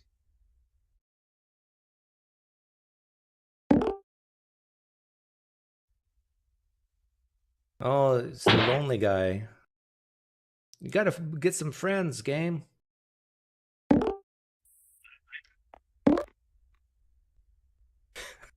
VG. Yes, I can hear you, but I got two of me here. Situation. Oh, you know what was said? Yeah. So I don't know if you know this requires a little bit of history of Islam, which is Islam started around 630 AD. They've been attacking India since 700 AD, and the lower estimate is over 80 million people killed. The higher estimate is like over 100 million over the course of 800 or so years. And I don't know if you know what they do in Islam. When they come to an area, they conquer it, and then they destroy whatever existing, faith centers there are, and then they build over it. And so their own books, they write about how they take glory in killing the kuffar, these idol worshippers, how they are happy to break them. And they would have the entrance to their forts with the statues, which to Indians are holy, so that they would have to step on their own statue to come to the court. So anyway, one of the famous mosques that they built over was an ancient temple, and you can still see the structure. And so Muslims to this day will, they'll, in India anyway, they'll retcon history or they'll just deny it. Anyway, so there's been a clamor for archaeological investigation and to reclaim the temple.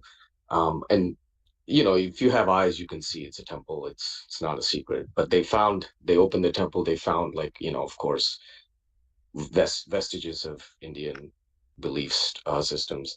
So she was on TV. Her name is Nupur Sharma. She was on TV. She was talking to some news anchor as well as a Muslim guy who kept insulting, Indian temple, Indian beliefs. He's like, "Oh, you guys are all backwards people." I don't know what he said specifically, but what she said was, who are you to tell me, whatever? Didn't your prophet marry a child? And doesn't the Quran teach that the earth is flat? And didn't he fly to heaven on the Barak, on a winged, creature that's neither an She sounds like me. A horse? Yeah, that's all she said. She didn't actually insult him at all. She didn't. If it was me, I would have said a lot worse things. But she didn't even say anything. And then since then, there's been riots. They've been calling for her death because I don't know if you know how the Muslims react to even a perceived, infarction. And India gets a lot of flack because allegedly it's a right-wing Hindu government. Their response was to suspend her. They're a bunch of, well, I don't know if I can swear on this channel, but they bend over backwards for just about everybody and everything. So that's the situation.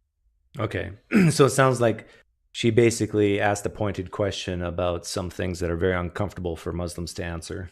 Very, yep. And she didn't insult anyone, but now you have scholars in the Middle East saying you piss drinkers and this and that. The Molanas and sheikhs, they call them sheikhs, and they're saying let's ban all these filthy infidel swine.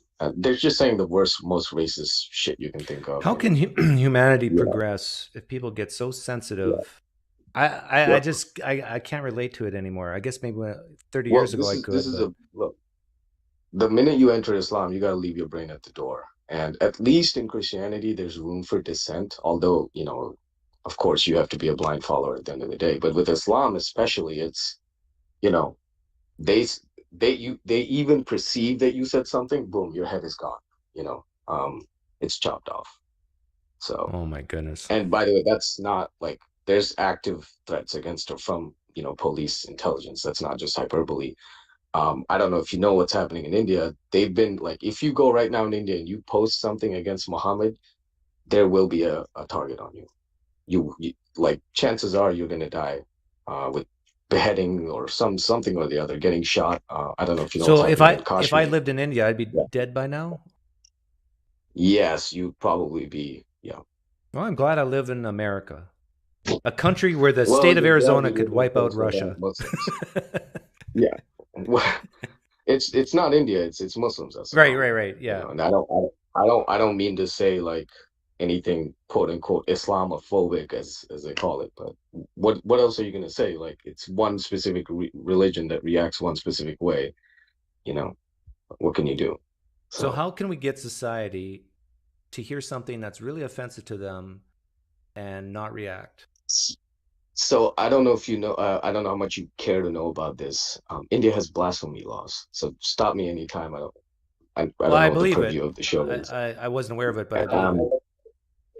The blasphemy laws are there not because of Indians. They're there because of Muslims. Under the British rule, a Muslim guy wrote a book calling Sita, which is one of our goddesses. And well, she's not a goddess. She's like a woman of like a very honorable, noble woman. She's the wife of Rama. We have this national epic. This is a prince. He goes on exile. He takes his wife with her. He wages a war because she gets kidnapped, blah, blah, blah. So she's seen as the embodiment of virtue, and he's seen as the embodiment of virtue. It's I don't know what the Western equivalent would be, but so anyway, this Muslim guy, he wrote a book calling her a prostitute. And in response, an Indian guy wrote a book showing that Muhammad, and he said factual things. Well, Sita is not actually a prostitute. She's married, blah, blah, blah. But this guy wrote a book saying that Muhammad married a child, that the earth says flat, all the same things that Nupur Sharma was saying. For that, he was murdered by Muslims. And when the guy got arrested, they were out in the street celebrating. They were, clamoring for his release and all of that. The guy who defended him was the founder of what is today Pakistan. Anyway, we have blasphemy, and then afterwards the British implemented Section 295A, which is blasphemy laws, because if you talk shit about Muslims, shit goes down. So they're like, let's just put an enforcement. We didn't have that concept. You can go say whatever you want about whatever God, because atheism, nihilism, materialism, we've had thousands of years of schools of thought. We have a diversity of belief structures, but Abrahamic belief structure, you either believe this or you burn in hell, or you dare blaspheme against me, you're gonna die, blah blah blah. So that's the situation. So if we were to reverse that law, and of course India is unfortunately overburdened, the British stole all of our wealth, so we don't have the police power to protect everybody. Are you in India? No, I'm in America. You're in America. Or do you? What's your interest in East India or India? I'm Indian by heritage. Oh, you're Indian by heritage. Okay. Yeah. Are you atheist or? Yeah, I'm an atheist. Did you used to be a practicing Hindu? No, my entire family's pretty much atheist. Okay.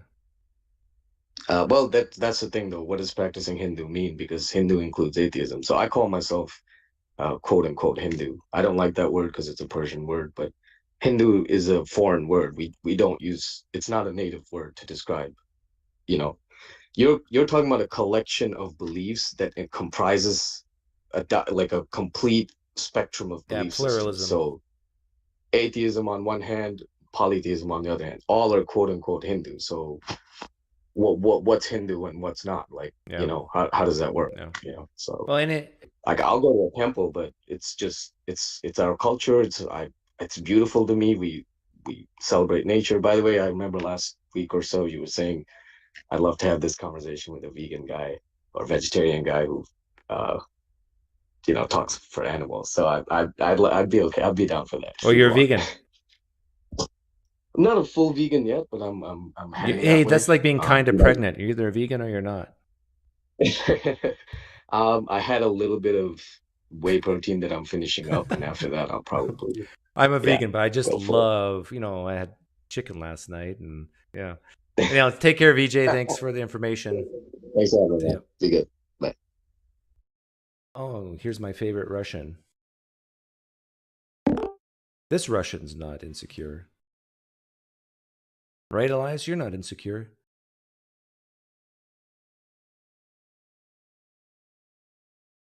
Elias, wake up.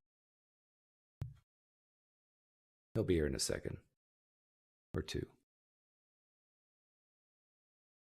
Yeah, I just don't get blasphemy laws.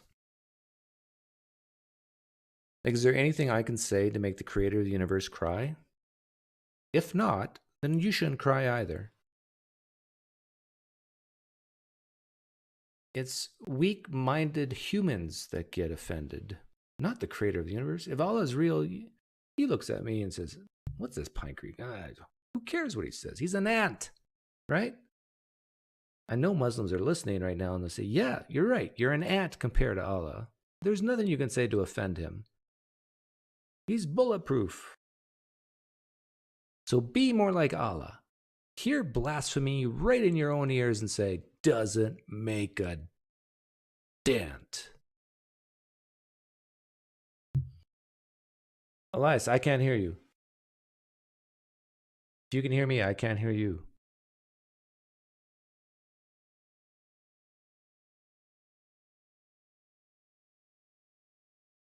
No, I don't hear you, Elias. I don't know what's going on. Some people works right away, other people doesn't. I know why. It's your Russian. Like, Russians find it difficult to deal with technology. They're good with axes and big hammers. Russians are very good with very simple machinery, equipment, but any type of tech, you know,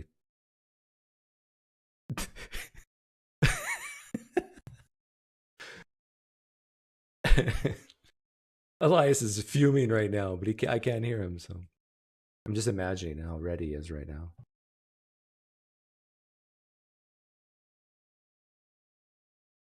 No, don't be more like Rebecca alive inside. No. The world would be a better place if we were all dead inside like robots. Be less human. It's the key to success.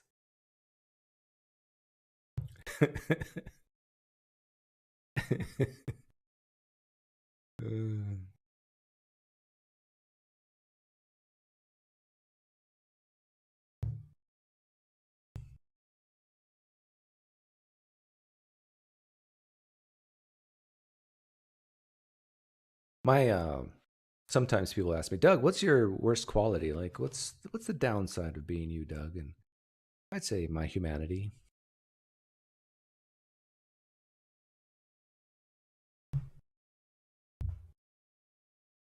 I love teasing Russians because they can take it. They're thick-skinned. They walk to school 10 miles in snow, knee-deep, uphill both ways. See, guest, I can hear you. Oh, do I know you? Oh, no. Yeah, I just called. It's Swift. Do you hear me now? Yes, I hear you now. Oh, perfect. It works. I got a new device, and I showered up. Okay. So what did you want to say? Yeah, so first of all, I just got back from the gym earlier, which is how normal people get a six-pack. No. You take that back. Everybody has a six pack. All you have to do is get rid of the fat that hides it. I guess so, but I choose to eat food and work out rather than starve myself. So Day. I'm But not good on you for starving. doing I had I don't know, half a pound, 3/4 pound of steak, and some what else did I eat? Keto bread, cheese, and I'm stuffed. that. Keto bread is good. Yeah, I'm stuffed. I just have no desire for food, and I probably won't till tomorrow morning. Nice. Well, yeah, I called because I former Christian, just like you, pretty similar story that you have. But Did you marry when a black I left, woman too? No, I did Okay, not. then White you woman. don't know me. Okay, you're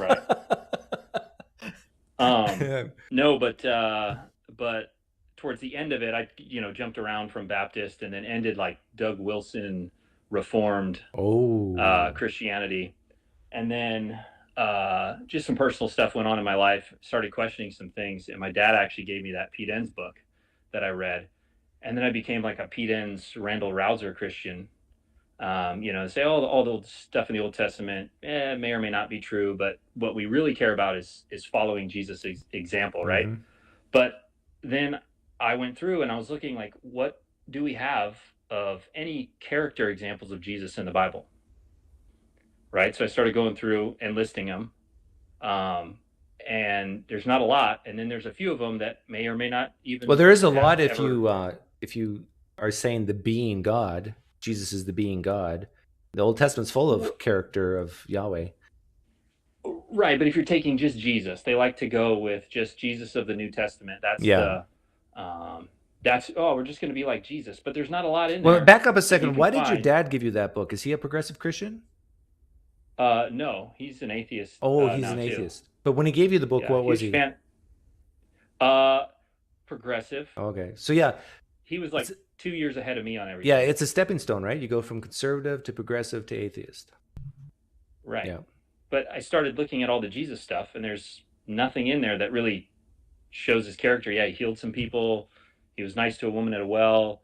Yet let he without sin cast the first stone. Oh, but wait, was that even really in the Bible? Even if you assume that everything in there is what Jesus did and said, you don't get a lot of character information about Well, him. you do don't know get to be like and Jesus. I think Randall brought this up. You do get that Jesus ignored knowing that his mother was worried about him and stayed away from home for 3 days and was at the temple.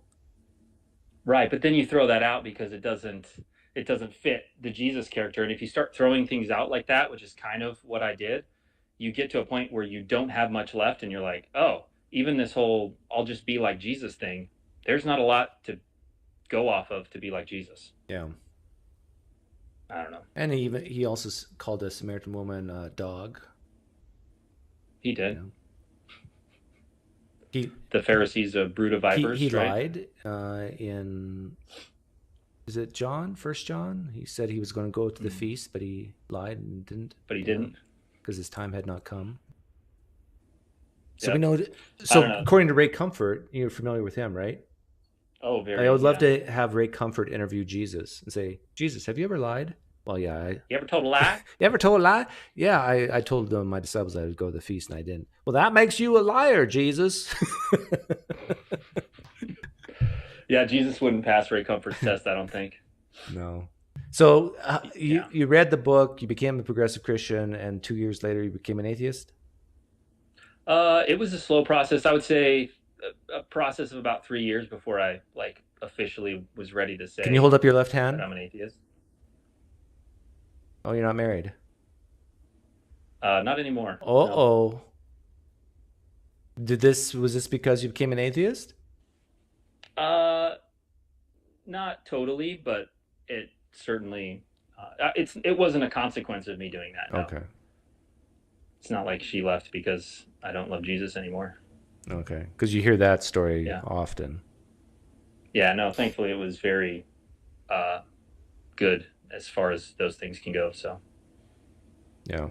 Well, I like your shirt. You could be like me. You and I could pretend to be a gay couple, a gay Christian couple, and go to church. yeah, no, I'm not gay now, but I am. I just showered up going on a date with my girlfriend tonight. So Oh. yeah, Well, have a great date. And is she an I will. atheist or? yeah, almost. Oh, you're not flirting and converting, are you? Or deconverting? No, I will not be unequally yoked, I promise. Okay. Well, it's not bad for you. It's just bad for the Christian. Yeah, that's Because you true. might be sending her to hell. Yeah, I don't want to lead anybody to hell, that's for sure. Yeah, that'd be bad. Anyhow, take care. What was your first name? Swift. Swift. It's okay. fine. Take care, Swift. Yeah. Have a great day. Yeah, big fan. Oh, All right. is this your first date? No. How many dates have you been on? A year and a half's worth. Oh, okay. Has she met your parents? Yeah. Okay. You going to get married a second time? No. No. No. That ship has sailed. Oh yeah, that ship is long sailed. And does she know that you have no intention to get married?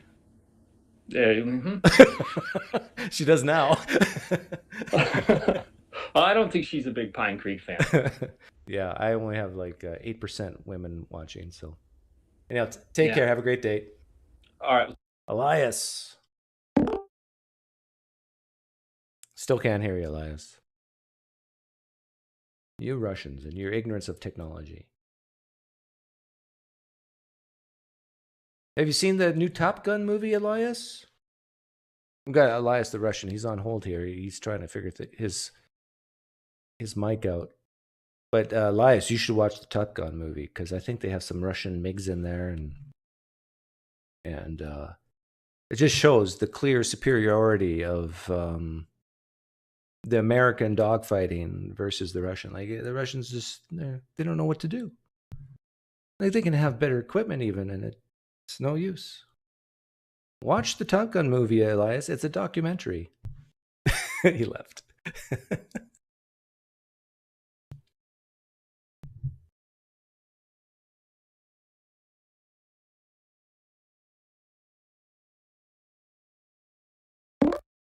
Last chance, Elias. Say something, Elias. Still can't hear you. It worked last time. I don't know what's... Did you get dumber since last time we talked? This is what I think of you, Elias.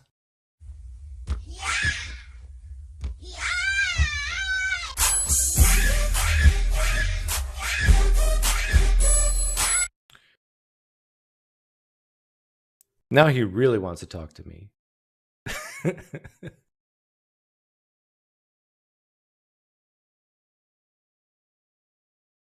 Have you ever seen Quentin Tarantino's view of the first Top Gun?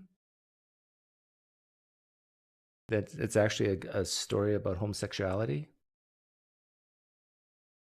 Has anybody in the live stream chat heard that before? Elias, give up.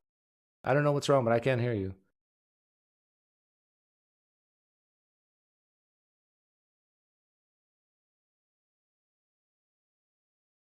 Yeah, you know what? Maybe I should play it. No, why would I play that? But Google Quentin Tarantino Top Gun, and I tell you, it's quite hilarious. Okay, let's see if Tux is right that there's some interesting things here. Cosmic Skeptic, June 7th. Consider myself an atheist activist anymore. Or would you say that Whoa, what? I don't consider myself an atheist. Yes. I tend to dislike activists. They're too active.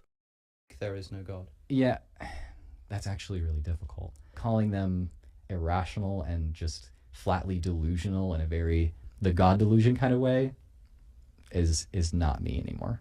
Do you wish that Christianity were true? This episode of the Cosmic Skeptic podcast is brought to you by... come on. Cosmic Skeptic, don't be a gigolo. Don't force me to put 20 on the table and call a cab for you. What's with all this? Patreon stuff. Let's see here. Atheist, agnostic, activist. Drew's reason for atheism. Is religion harmful? Does Drew want Christianity to be true? Let's say yes. Let's try out a few different ideas. I imagine the reason you ask that is because something about there being a hell would put you off wanting it to be true. Is that because you're worried about going there yourself, or because you're worried about people that you love and care about going there? It has more to do with at least the Christianity that I came from said that the vast majority of people who had ever existed and will exist in the future will end up there. So as far as I understand suffering, as far as how I think of morality, grounding it. Nathan, does Cosmic Skeptic annoy you because he's a religious zealot on veganism? Is that maybe the reason? Conscious suffering. I would say no, I wouldn't want that to be true, because I wouldn't want the vast majority of people to suffer. If we're talking about a version of Christianity where there is no hell, which there are plenty of permutations of Christianity where that is the case, then sure, yeah, if it would result in more pleasure, more happiness, more euphoria. Or do you not like Cosmic Skeptic because he's a philosopher type? Those are two good reasons not to like Cosmic Skeptic. I'll just put my cards on the table. I don't like religious zealots, and I don't like philosophy. No, I always get in trouble for saying this. I don't like most philosophers, because most philosophers have terrible communication skills. They're unhappy, sad people. Yeah. Sure. At the same time, though, I think a lot of Christians don't necessarily think of Christianity as just, it's good to experience pleasure and it's bad to experience pain. And okay, let's see. This is, should we try to prevent people from becoming religious? Depends on the religion, right? I'll end up talking myself into Christianity. This is just how human psychology works. Yeah. I'll end up believing this in some way or another, and I think I'll be a lot happier doing so. But in this position, before I take this step... Shots fired by Digital Gnosis here. He annoys me because he has an Oxford degree in philosophy and he's absolutely crap at it, and people look up to him as a competent philosopher. I wonder what it would be like for Cosmic Skeptic and I to sit down and have a conversation. Like, what would we even talk about? I guess I could bring my problem of evil to him. He'd probably agree with it.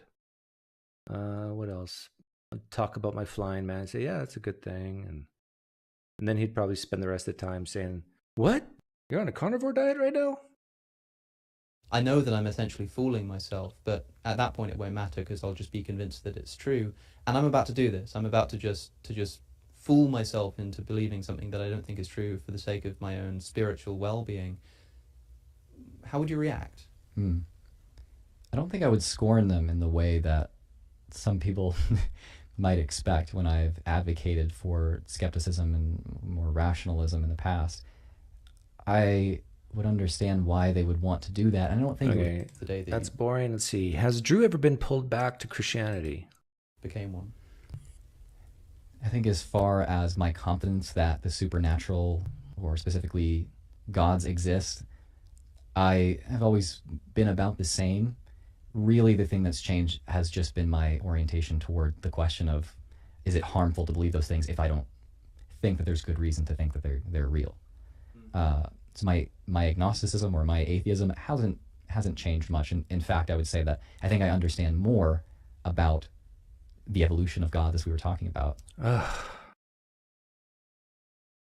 I'm just going to answer these myself. Atheist, agnostic, activist? No, not an activist. No, not agnostic. Yes, atheist. Jews' reasons for atheism, because there's no good reason for theism, and atheism would not exist without the word theism. Is religion harmful? Yes and no. Sometimes it does great things, sometimes it does very bad things. Does Doug want Christianity to be true? Depends on which version. That's what he said. So it depends. Does atheism entail nihilism? No. Should we try to prevent people from becoming religious? No. Has Drew ever been pulled back to Christianity? Has Doug ever been pulled back to Christianity? No. I mean, like, you're talking about other people trying to pull me back? That's probably true, but not me internally. Does a person have to challenge their views if they're, I don't know, it's cut off? Where to go start challenging your faith? Friendships of people with opposing views to you. Okay, that's that.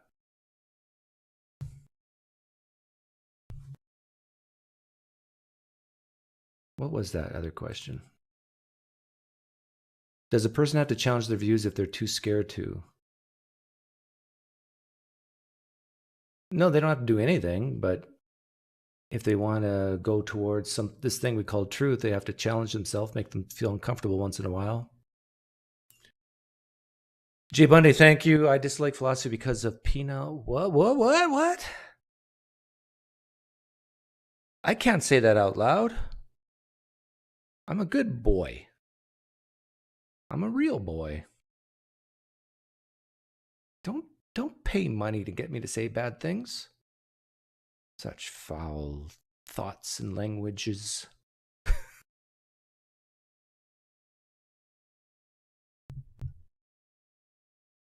Okay, last chance to come on and talk to me. Link in the live stream, chat, top.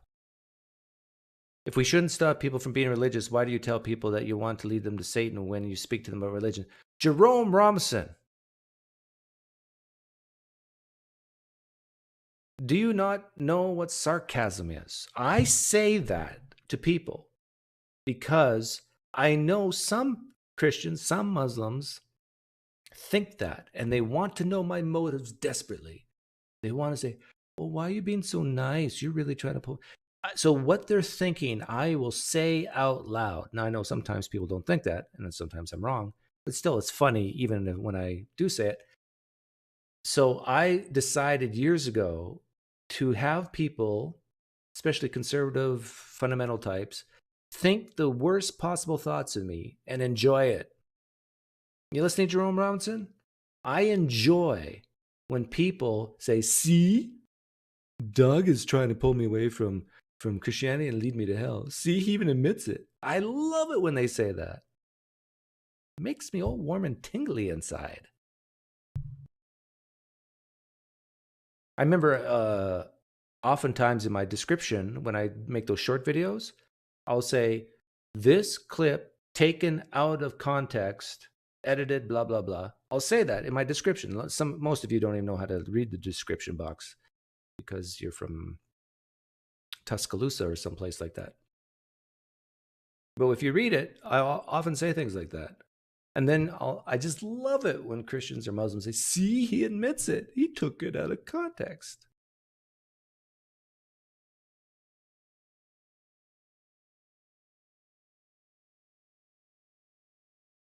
Oh, okay. You know that was a joke. It's not funny. It's not funny. Okay. It's one of those jokes that wasn't funny. I sent you a video through your email. You should check it out.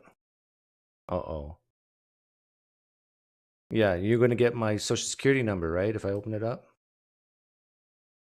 My mother's maiden name. The name of my first pet. Or first car.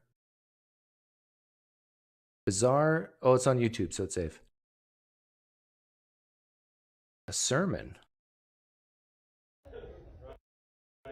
And if you don't show any interest in what they're doing, they'll just go right ahead and take it. Then they'll look at you again. I got it. And you ain't doing nothing, you know. Okay, I'll take a look at it later.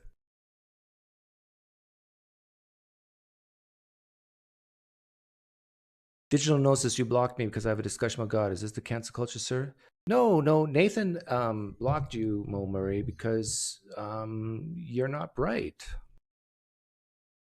I totally understand why Digital Gnosis blocks some people. You're not smart enough to realize that when you enter someone's house, you have to be careful.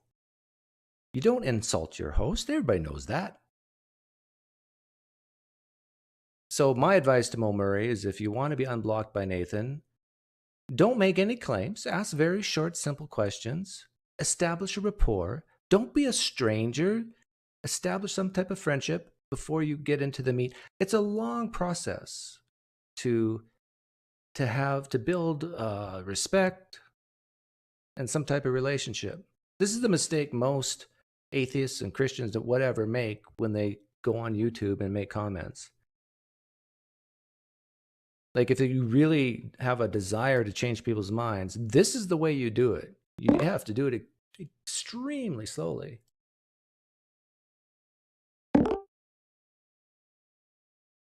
Elias, this is the 4th time, and I still can't hear you. I mean, you need to denounce your Russian citizenship if you're not smart enough to figure this out. No, I cannot hear you, Elias. I'm not lying to you. Go ahead, try to say something and get a rise out of me. I can't hear you.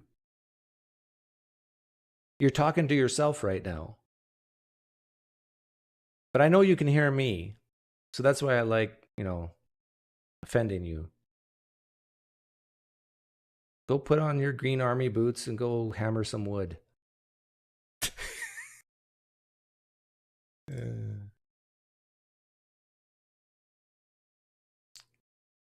I love it when you insult philosophy and people in the chat get upset. Well, I definitely hate, with a capital H, philosophy of religion. But the other philosophies, I don't mind. It's like I said, it's the philosophers. Most of them are dorks who couldn't get a date on prom night. I mean,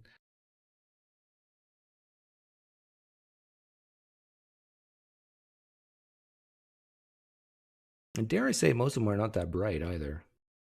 Because if they were smart, they wouldn't have got into philosophy. It doesn't pay the bills.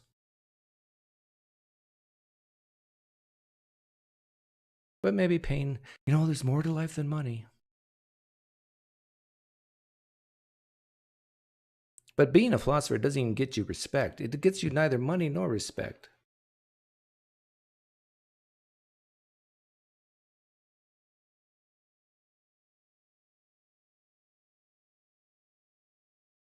So if it doesn't get you the babes, doesn't get you money, doesn't get you respect, then why be a philosopher?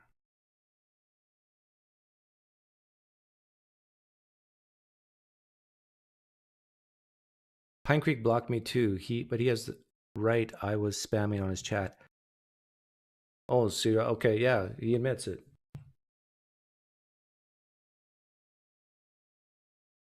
Yeah, if you want me to block you, this is a good opportunity to talk about who I block and who I don't. If you just come and make a comment on one of my YouTube videos that I'm a liar or you misquote me, and you put quotes around something that I never said, that bothers me, and you probably will be blocked. Sometimes I don't block. I give it second chances. But yeah, you can't come into my home and insult me and expect to stay in my home. You have the right to insult me, but not on my turf. Go do it. Go talk about me behind my back. I don't care.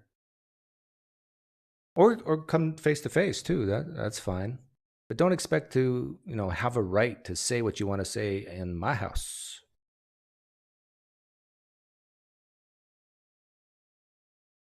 I like philosophy of religion, but maybe that's why I am to Doug as Pritchett is to Braxton. Well, Pritchett is a joke to Braxton. Are you saying you're a joke to me? You're not a joke to me. Well, are you saying you like philosophy of religion to laugh at? Or do you mean it in a serious way? Like, it is entertaining, I'll give you that.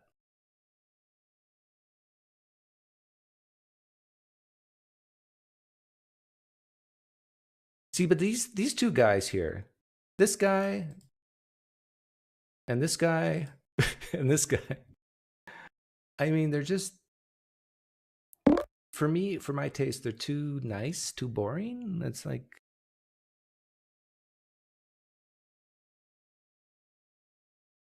give up, Elias.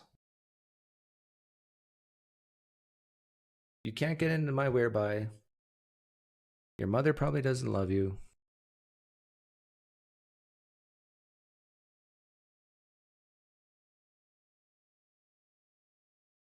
I support cancel culture, PineCreek. It's just a battle of whose standards we're using.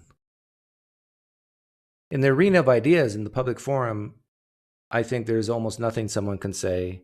Well, there are definitely some things people can say that should be canceled, but they're so small. It's a difference of degree for most people.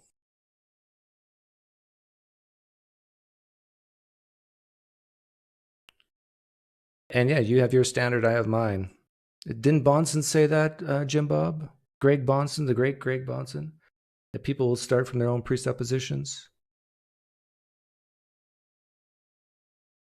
PineCreek, is it Kiev or Kiev? I swear no one said it as Kiev before, like 2014. I say Kiev.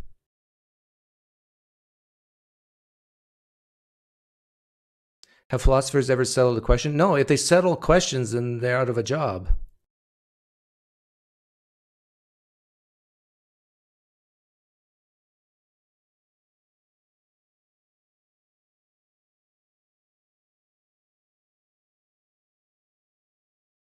I laughed a lot when you called them apple pie faced kids once. No, I called them, called philosophers apple pie pimpled faced people. Apple pie pimple faced people. Say that quick 10 times.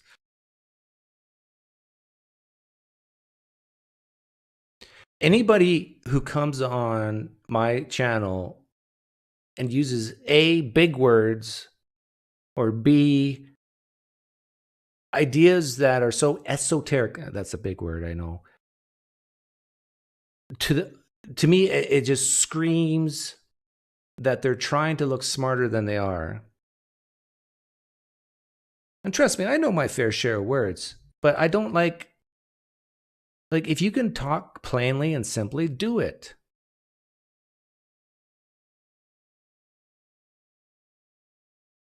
Like a good example of that is that Nathan, that guy named President Sunday that we talked to a long time ago. Like that guy reeks of, I got to show everyone that I'm smart. I mean, he is the epitome of what not to be like if you wanted to communicate effectively. Oof, name names. Philosophy gives me the idea that atheism is not real because there is eternal past, eternal future movement, and existence itself. That is why I think there's something much greater. Mo Murray, good for you.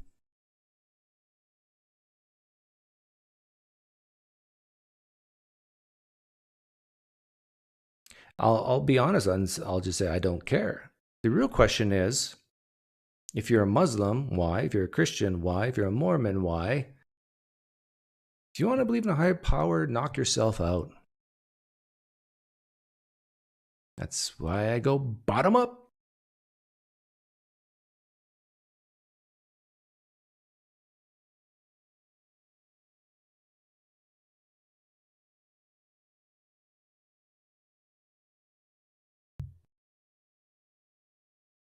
Yeah, exactly. Like, you got to be entertaining. Like, I think a lot of people who are fans of Cosmic Skeptic, they do it to justify their atheism, maybe.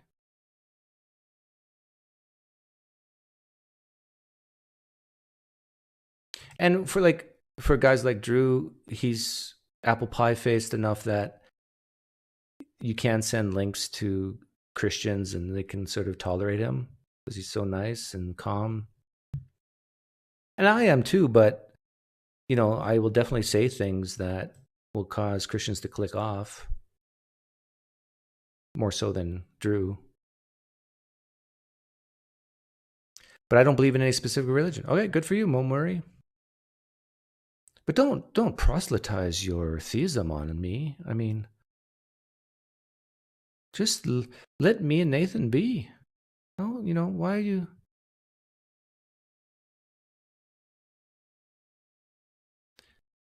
But Mo Murray, how did you figure out? How did you come to the conclusion that there's a supreme being or something? Like, maybe matter has always existed in the infinite past. Maybe what we know as time is complicated and time is not always forward.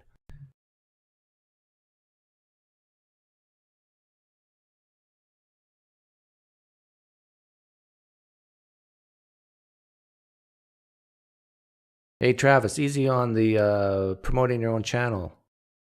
On my channel. You don't want to lose your wrench.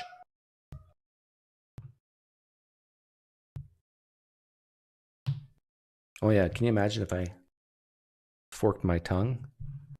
All Christians would be gone.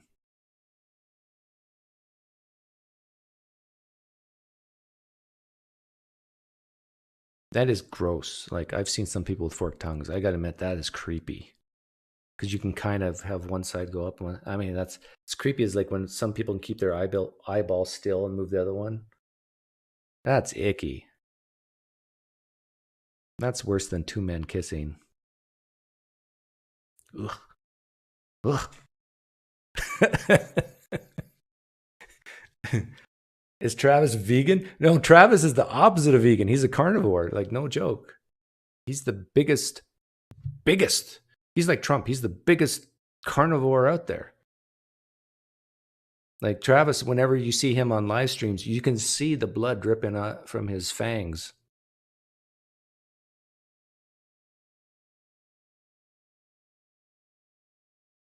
Like, you should see Travis's back. He eats so much meat that his back is just all hair.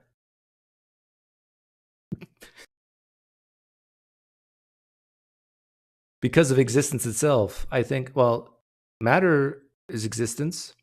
Define existence. How can you have something exist that is not matter?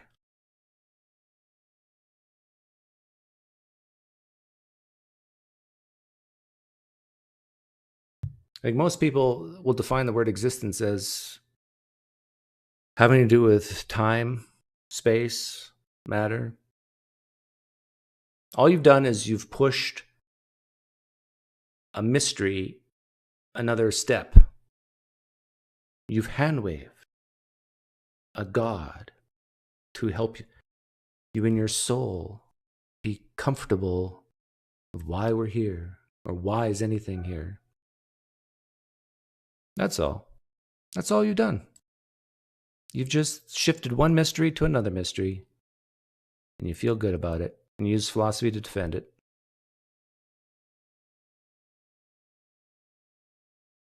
And that's fine. You can do that if that helps you sleep at night.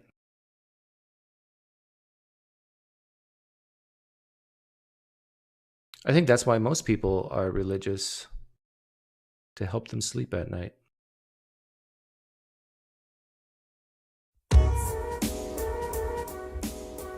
Help them get through the day. Help them sleep at night.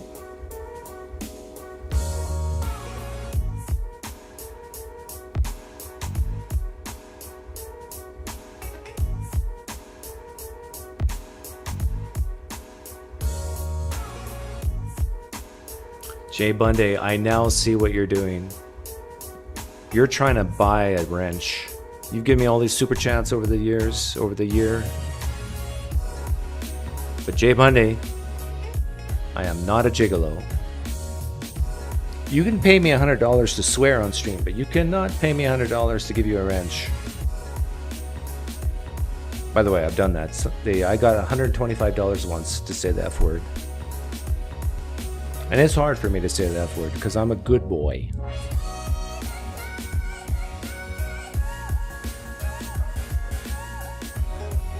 Bethel Church in NorCal screens newcomers. Do you think you could make it past them? Oh, definitely. Oh, easy.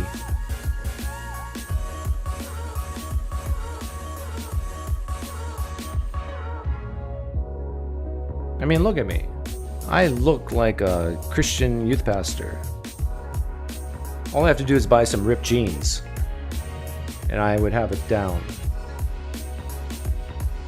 I'll just buy some new jeans and rip them, and then I look like a youth pastor. Have you ever fasted? Every day, intermittent fasting. I fast anywhere from 24 to 34 hours every day. You don't have 1 million Pine points, Jay Bundy. You get your lying butt out of here. Myron has the database. Oh, look, we have an angel. Let's get rid of Angel. Doug, will you take the Nazarene vow for money? What's the Nazarene vow? Nazarene vow.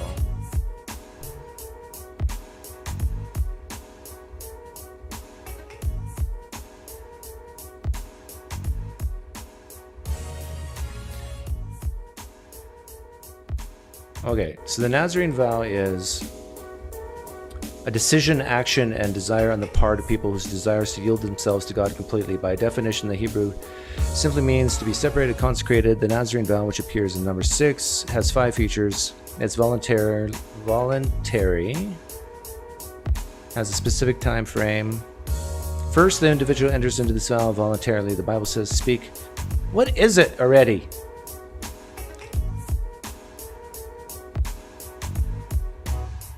Why is there so many words? What's the vow?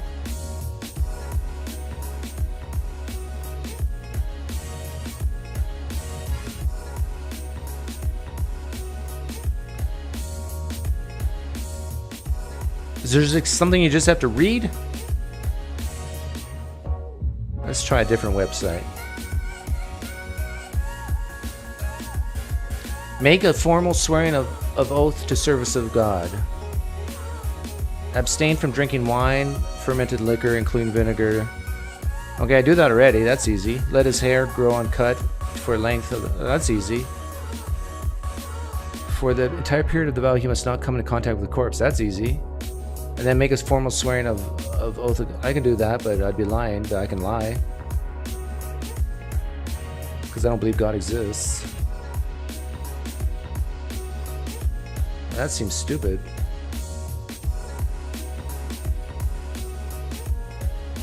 El stupido. Don't cut your hair. Like, how stupid is it? Like, you think that God of the universe cares about the length of your hair?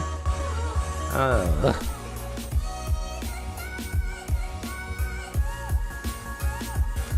tell you, some of the laws in the Old Testament make me like this little kid.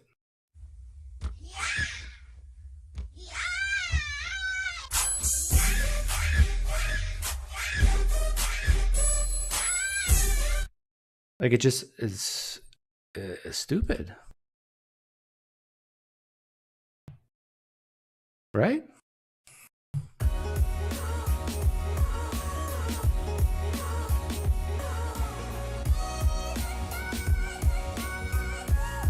Oh no, Jim Bob. I'm against men with ponytails at my age and man buns. If you are a man 40 years or older and you have a ponytail and a man bun, please don't watch my channel. Please don't donate. Go to your room, clean it first, and then go to bed in shame.